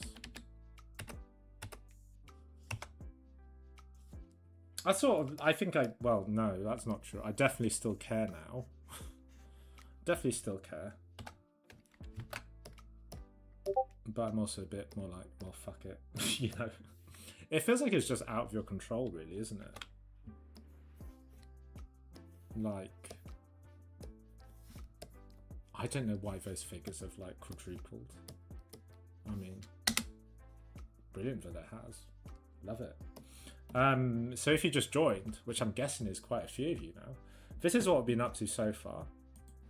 We are drawing Aaron Sims. Oh my god, I was just talking about that guy. Oh wow, Aaron Sims. Oh yeah.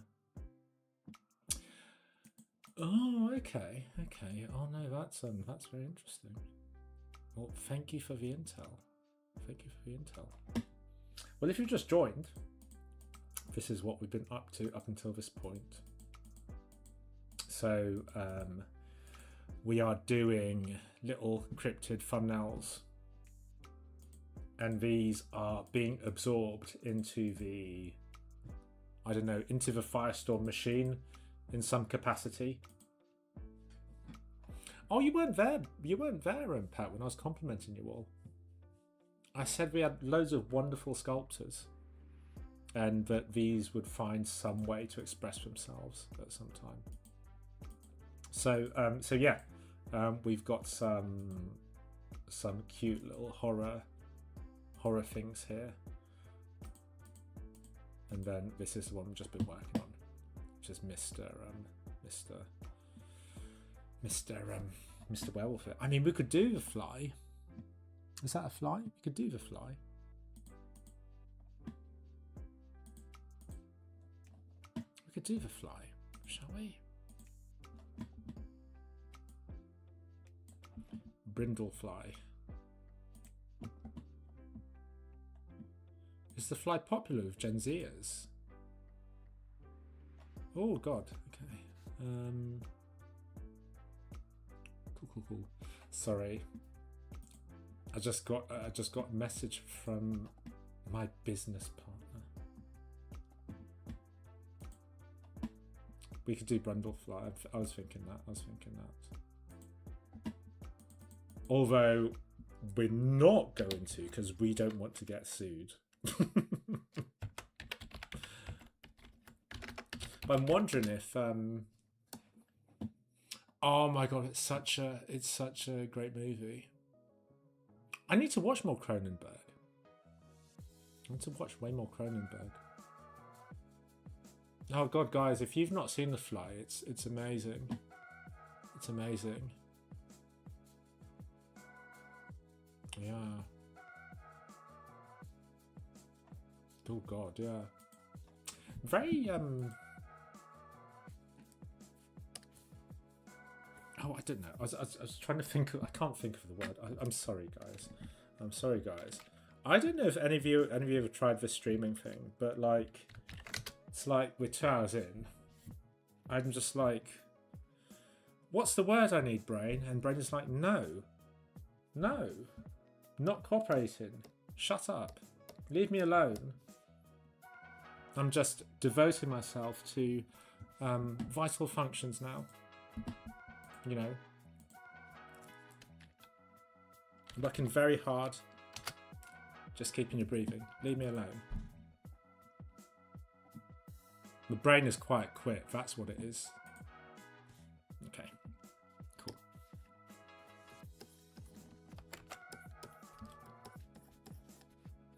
Okay, now I should put my reference up here. I kind of feel like it needs another dimension.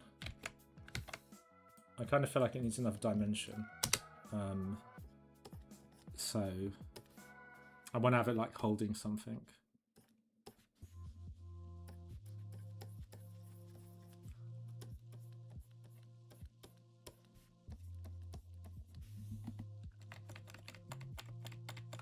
So there's is it? Do flies have a proboscis? Is what I want to know. So I feel like it should be snorting something. I was thinking a milkshake. Not what some of you no doubt were thinking of. We keep things G-rated here.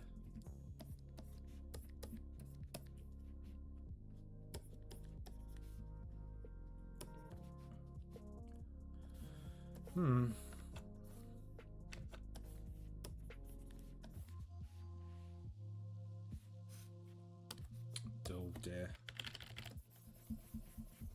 Also, I mean, I feel like after drawing for 2 hours, I feel like your drawing capabilities also like get fried. That's my excuse.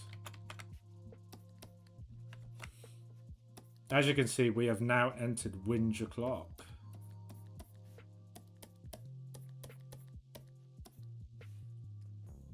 Whinge o'clock's my favourite time.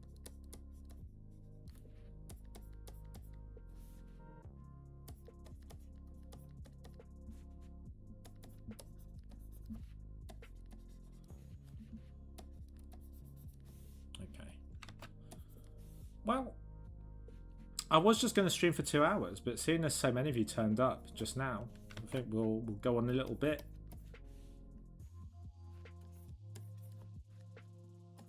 We'll go on a bit.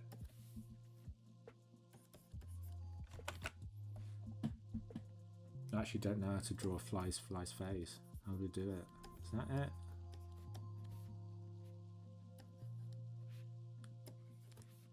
I feel like it wants the. I feel like I want the pupils. I do know flies don't have pupils, but.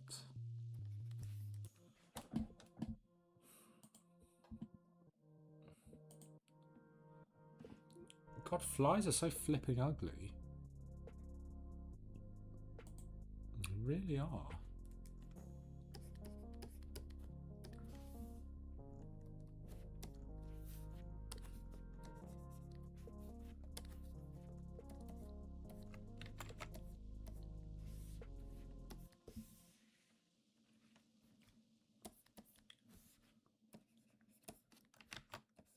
So again, because it's cute creatures, everything has got to be very short and very fat. It just makes you go, oh, come here, so cute.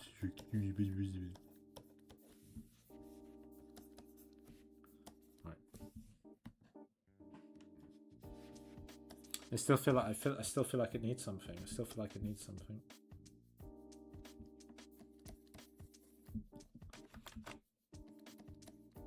But also, I mean, it's the same blimmin' point I've been making all night. Like, you know, these are just ideas to put out there. If one of the sculptors here is like, oh, I like that idea, but can you give it another go? Or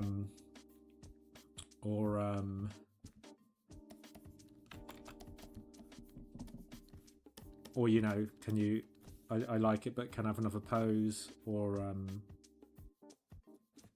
you know, it's just not final. You know, there's no need to be like dramatic about it. You know, we can just be, you know, you can just roll with the punches, as it were. I think that's a big thing about drawing, right? Like, you just got to like make it not more than it is. Otherwise, you know, if you think about it too much, it just becomes more and more difficult.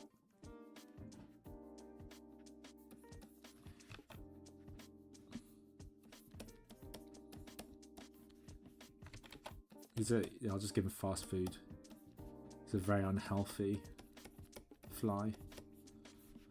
Oh, I'm not sure what's happened. It's just a very unhealthy fly.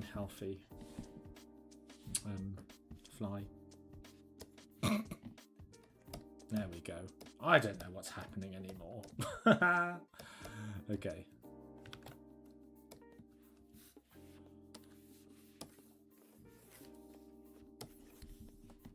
As I said, I feel like it makes quite compelling viewing to watch someone unravel before your very eyes. But I have an appointment later on, actually, with someone called Brad, which is why I keep calling you Brad.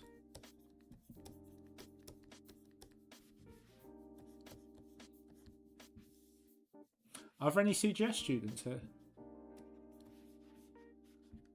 Because if there are, please do check out the recording of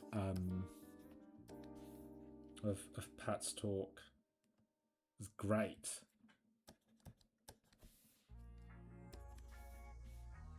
Spoke the truth, I thought.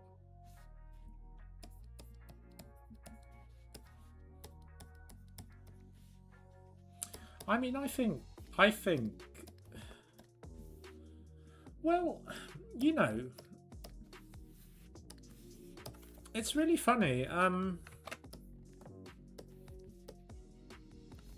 I do find that lots of young people actually appreciate, you know, just being upfront and honest about stuff like that, you know.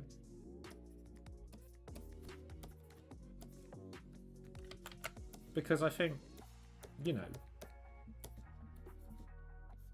I don't know, I'm always like, you know, if, you know, you don't really help anyone by sort of selling, you know, selling the industry as being easy, or, you know, yeah, I think, you know, you've got to prepare a student for what they're going to be facing, right? And it's so important because, like, because it's not easy, right? And if you tell people it's just going to be all straightforward as soon as they, you know, leave school or leave uni, like, you know, you're setting them up for like a pretty big wake-up call afterwards. That's what he needs in his hairs. Oh, they'll be fun to 3D print, won't they? Maybe this one won't make the cut. It'll be a sticker. This one will be a sticker. Yeah. Totally. Like, who on earth is like, lie to me just to have an easier time, you know? Like, what kind of weird logic is that? But then again, you know, it's just like, I feel like, you know, it's a terrible thing to do. It's really dishonest because, like, I don't feel like I'm not finding the industry easy either. And there's still loads of great fun things. Like, it's still really exciting. You know, you get to draw for a living. So, you know, you do like shit like this, and you're like, you have to pinch yourself sometimes. Like, or like, you know, oh, I gotta do, you're like literally drawing for a client. Like, a client is paying you to draw. So, you know, like it's awesome. You get to be part of some really amazing projects.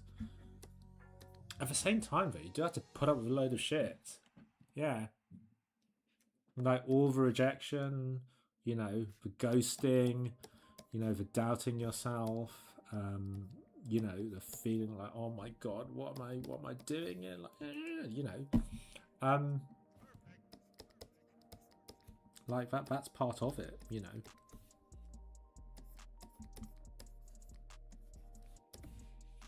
But also, like, you know, it's not like the alternative is any easier.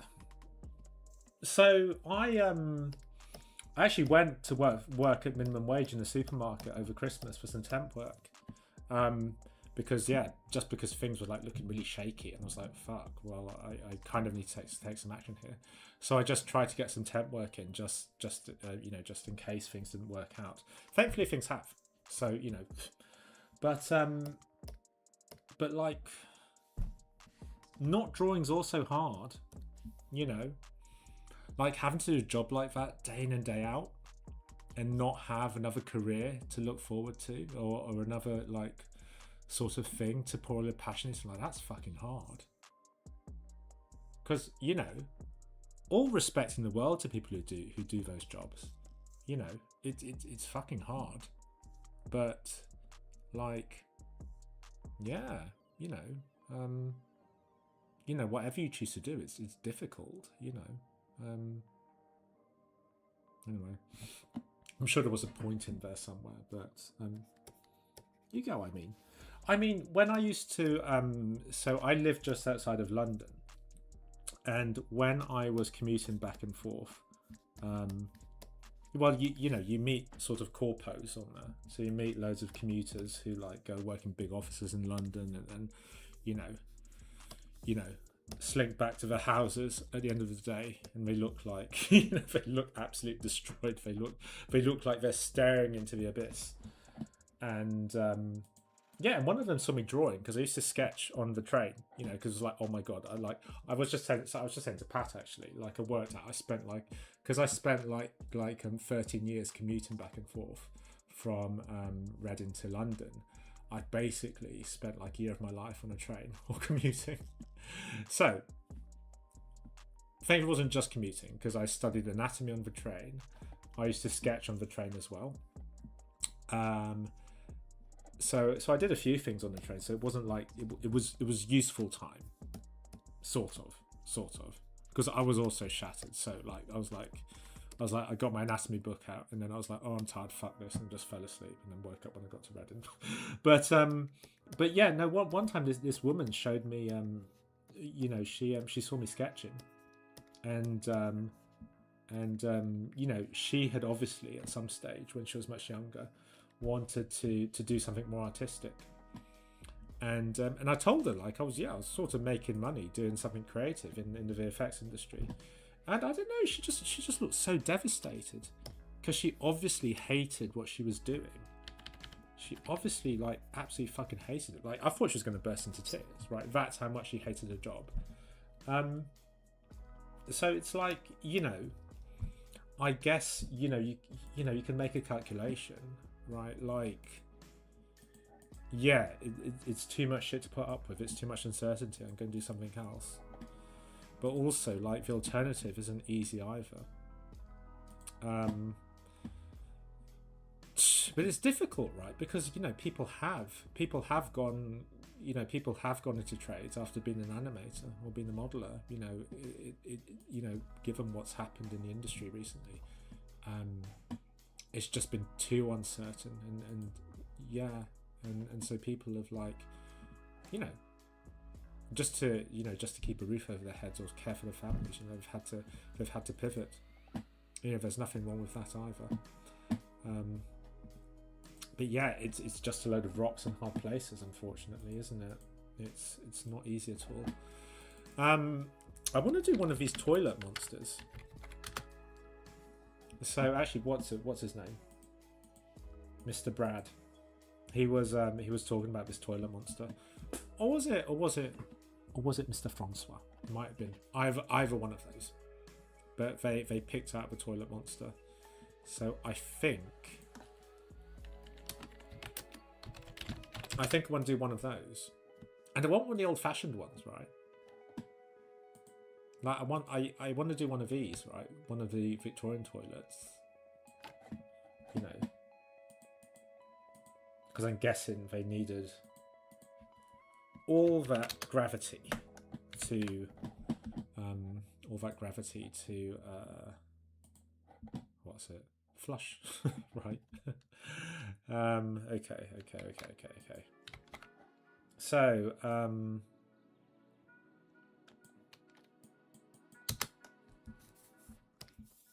oh, again, these big, long, tall, thin things. Right, they're gonna. Oh, and a chain. Oh, that's gonna be so much fun to 3D print. Yeah, maybe I should rethink this one. I mean, we're gonna be careful. Like, I mean, again, like, it's not, you know, being a concept artist. It's not just drawing whatever the fuck you feel like. It's you've got to be part of a team. And so, like, if you're just drawing whatever the fuck you like, excuse my language.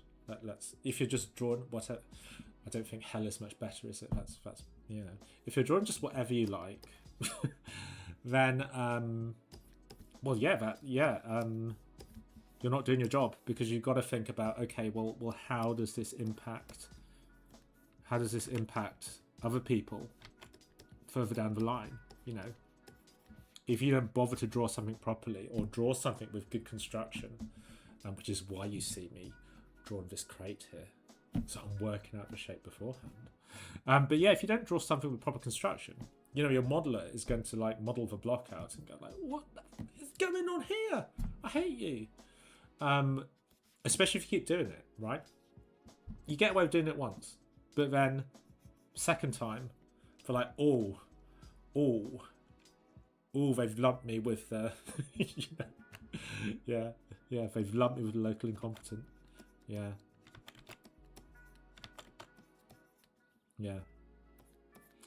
I think it's honestly, like, it's really you know, I think you know, art is so, you know, we think of it as something like super personal, and well, it is, right? It's like our little baby, which is why we think about it a certain way. But you know, I think a lot of, you know, finding the sort of right balance and you know, working in industry, it's just, you've got to what do you have to do? Sorry, this is my brain, my stupid brain, my stupid middle-aged brain. 40 this year. What do you have to do? You got to think about how stuff comes across to other people. Yeah. You know, because I get, you know, to be honest, I get the sort of like, you know, well, I'm just gonna do me, and you lot have to deal with it. But I think, you know, a lot of what you know, people like Pat and I will say to you about how to operate well in industry, you know, it's solved very quickly by, you know, just thinking about it from the point of view of your client, right? Like, yeah, I get it, right? Like, you know, maybe you didn't manage your time properly once and you handed stuff in late. But like, if you'd commissioned someone to draw you something and it needs to go to, say, like the printers, or you'd scheduled a post for, like, you know, a certain time at night, then you are going to flip out a bit if you get it late, right? Because it's not about just you anymore when you have it ready. And I think if you can get around to like flipping the script a bit, you know, things will just make a little bit more sense. It's the same with like marketing yourself, freelancing, you know, because like, again, like, you know, your art is your little baby, right? You know, you've been working it all your life. Of course, your art is super important, right? But, you know, even me myself, you know, after all this time in the industry, after all this sort of experience, you know, you got to sort of ask yourself, well, why should anyone care, right? Why should anyone hire me out of anyone else, right? You know, what can I do differently? You know, you can't just be like, oh, here I am, I'm magical. You know, it's like here, you know, if I don't do something interesting, you know, why should any of you, like, you know, gift me with your attention, right? And you know, I think if you can think about your art from that way, from that perspective, I think, you know, you'll start to, you know, you'll find ways, I think, to get more out of your career, because it's sort of business style thinking. And I think, you know, from what I gather, lots of artists are like famously bad at sort of managing like the business side of things, right? And yeah, I think it's maybe this is one of those, right? You know, how, you know, you're kind of selling a service, and you know, why should people engage with that service? Why should they buy it? So, you know, we've drawn our toilet. It's the culmination of the evening. Drawn a bog, and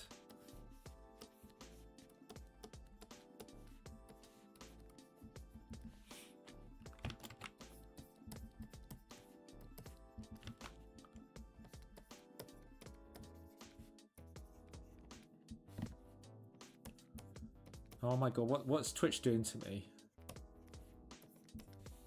Pat, this scares me. Why is it saying 2:30 now?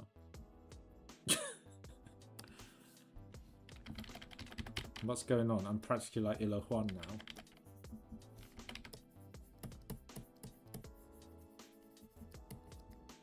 $2.59. I didn't like it. I don't know what's going on. This feels unsafe. Well,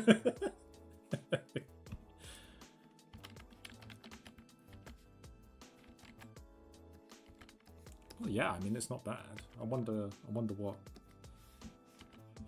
Yeah, well, yeah, I'm danger.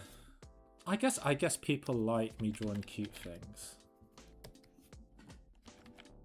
I mean, that's promising, guys. Because, you know, yeah, we are looking to, you know, as I said, this is kind of like an ongoing. Well, I mean, I'm not sure how much I can talk about it. It's really not that, you know, it's sort of very much like just been sketched out at the moment. But there is the hope of making this into some art, into like I think stickers that people can buy, or little 3D printing things.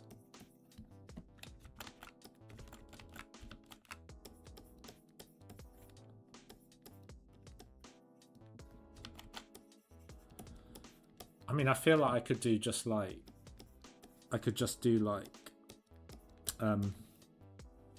stuff coming out the toilet. Be a whole series just of like toilet monsters.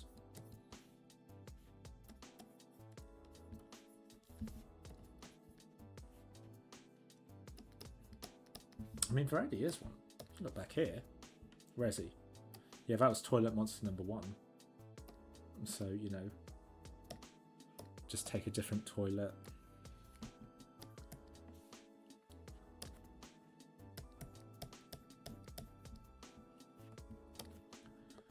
This one looks like he's had enough of life, though.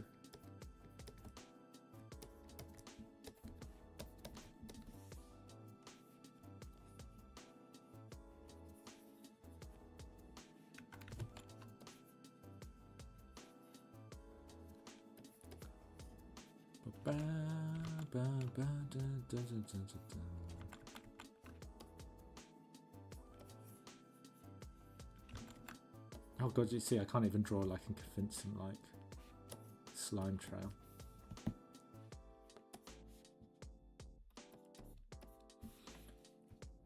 I feel like it's like on the toilet though, not coming out of it.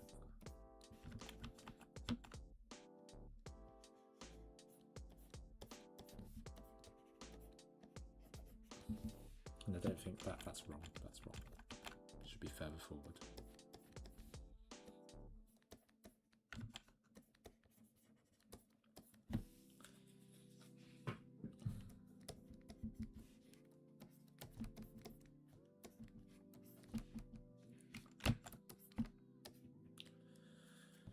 Oh, okay, okay.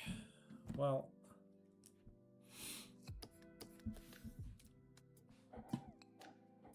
we'll have to go shortly because Thomas Crapper. Amazing. There's a toilet manufacturer called Thomas Crapper. Well, that's amazing. That's a fantastic name. Wow, and they're very nice toilets as well. They're very nice toilets.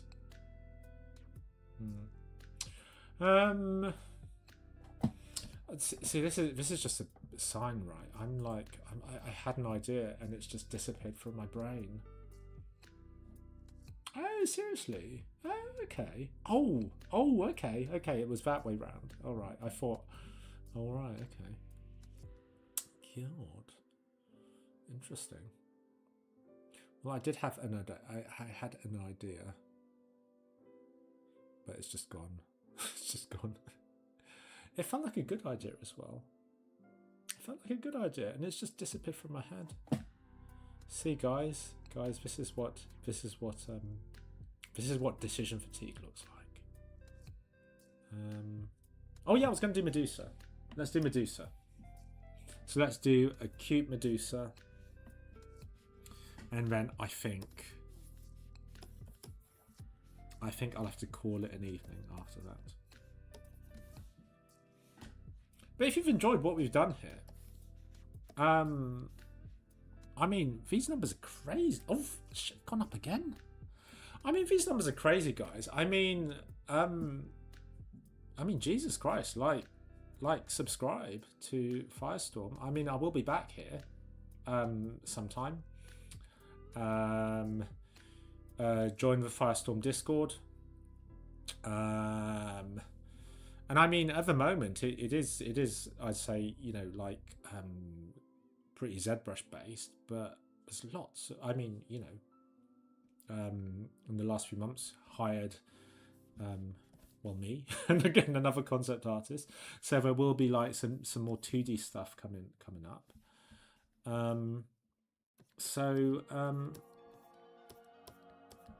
Yeah, because I mean,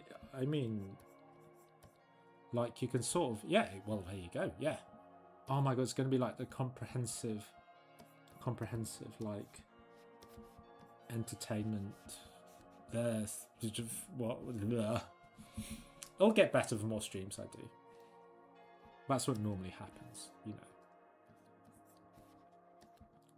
I'll be able to function like a normal human being.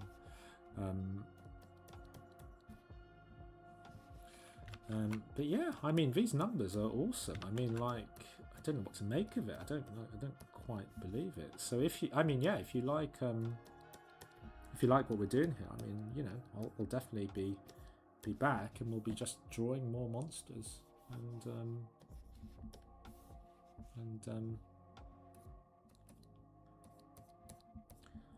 seeing what happens. I don't want to make it too cute because her head's going to get cut off. But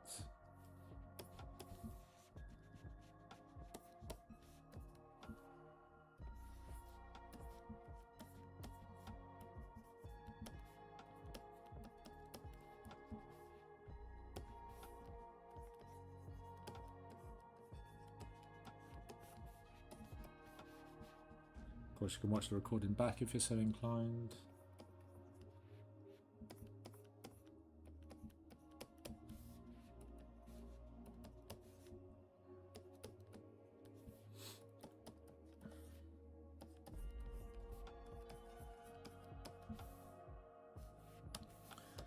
Yeah, I feel like none of the snakes on Medusa's head get along.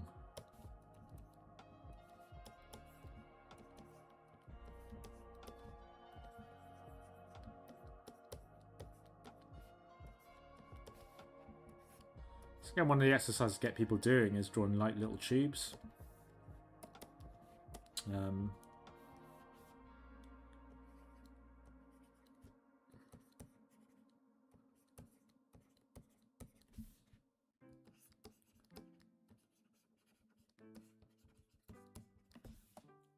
little tubes. So we're just building complicated shapes over not so complicated ones. Foundation of all drawing. There you go. I'm spilling all the secrets. God. Oh, and he's facing the same way as that one. That's getting really... looks like it's yawning. Okay. Bum bum bum. I don't know what to do with her body. Was her body a snake as well?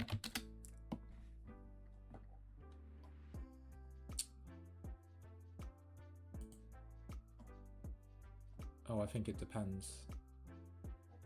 Oh wow, okay. I'll just give her a Greek dress, I think. Not a Greek dressing, but a Greek dress.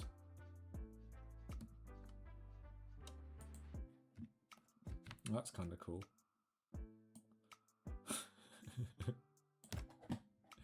Get some really weird crap coming up if you search for costumes. But yeah, there we go. It's fairly simple as well, so that will be good.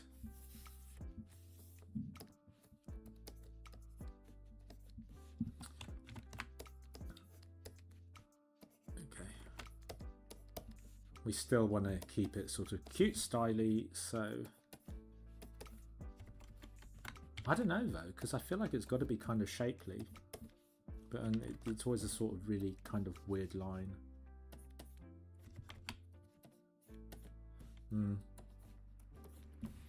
Yeah, I don't know.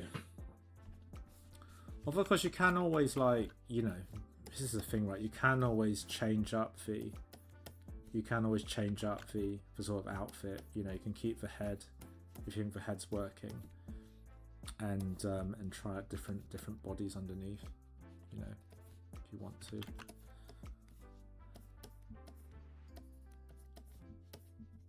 Oh my god, this is nuts! People keep joining. What is happening? No, I'm sorry, guys. You might think I'm just like, oh wow, look at those numbers. But like last week, it was just like 41 all stream. So the same like 41 people all stream, and I was like, I don't know what's going on. That's crazy. That's crazy. Okay. Well, maybe I'll do what? Maybe I'll do one more if it goes over. If it goes, yeah, just to get it over 300. I don't know. Oh, thanks. No worries, Pat. You have a great evening, and everyone check out. Is it Mondays you're on? I think it is, isn't it? Yeah. Well, it should be up on Firestorm Social somewhere. Yeah, make sure you check out Pat's stream. Yeah. Model. I mean, if you like cute cryptids, then yeah, it's gonna be right up your street. Except yeah, there you go. So yeah, make sure you check out Pat, and I'm sure he'll be dispensing his wisdom from his many years in the industry. You have seen his work somewhere, of that I'm sure.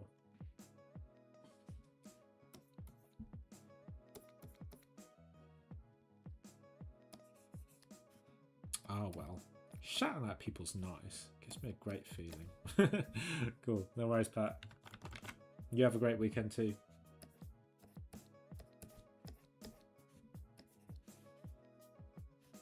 Okay.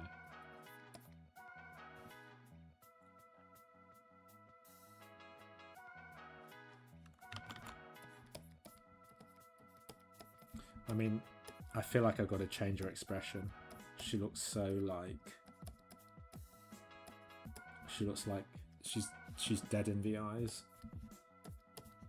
But actually, yeah, maybe I can give her like a snake to hold.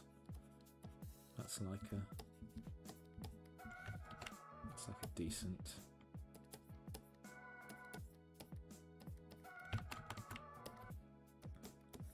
There we go. And I'm like, someone else has to model it. So, nah.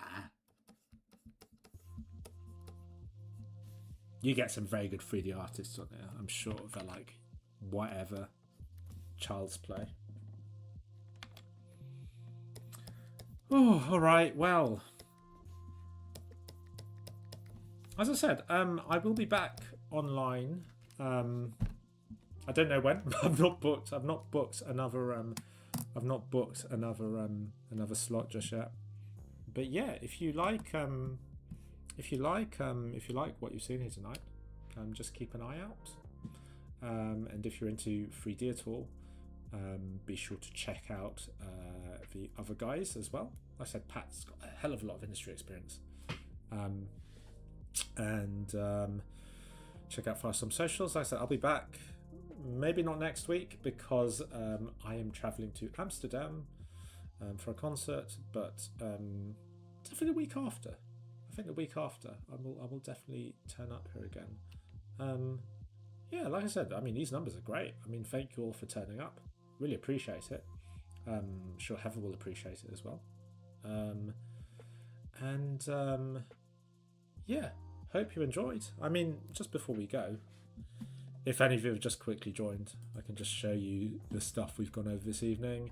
This was the first half where we were not trying to do cute monsters. But here, yeah, it's just been all about the cute monsters. So, and I mean, next time, you know, if any of you, don't be afraid to like throw out ideas, because the whole point is we want to do designs that are going to be popular with you guys. So, yeah, yeah, let us know. So this is what we got up to, and yeah, this is what we look. Line. The construction was so much better at the start of the stream. Anyway, cool. Well, yeah, seriously, thank you all so much for coming. I mean, that's great. I can't quite believe we're up that high. I mean, yeah, that's insanity. But yeah, thank you all so much for spending time with me this evening. And yeah, nothing more but to say goodbye. And do check out some of the other streams. But yeah, have a great weekend, guys, and thanks for playing along, and see you all soon. Bye.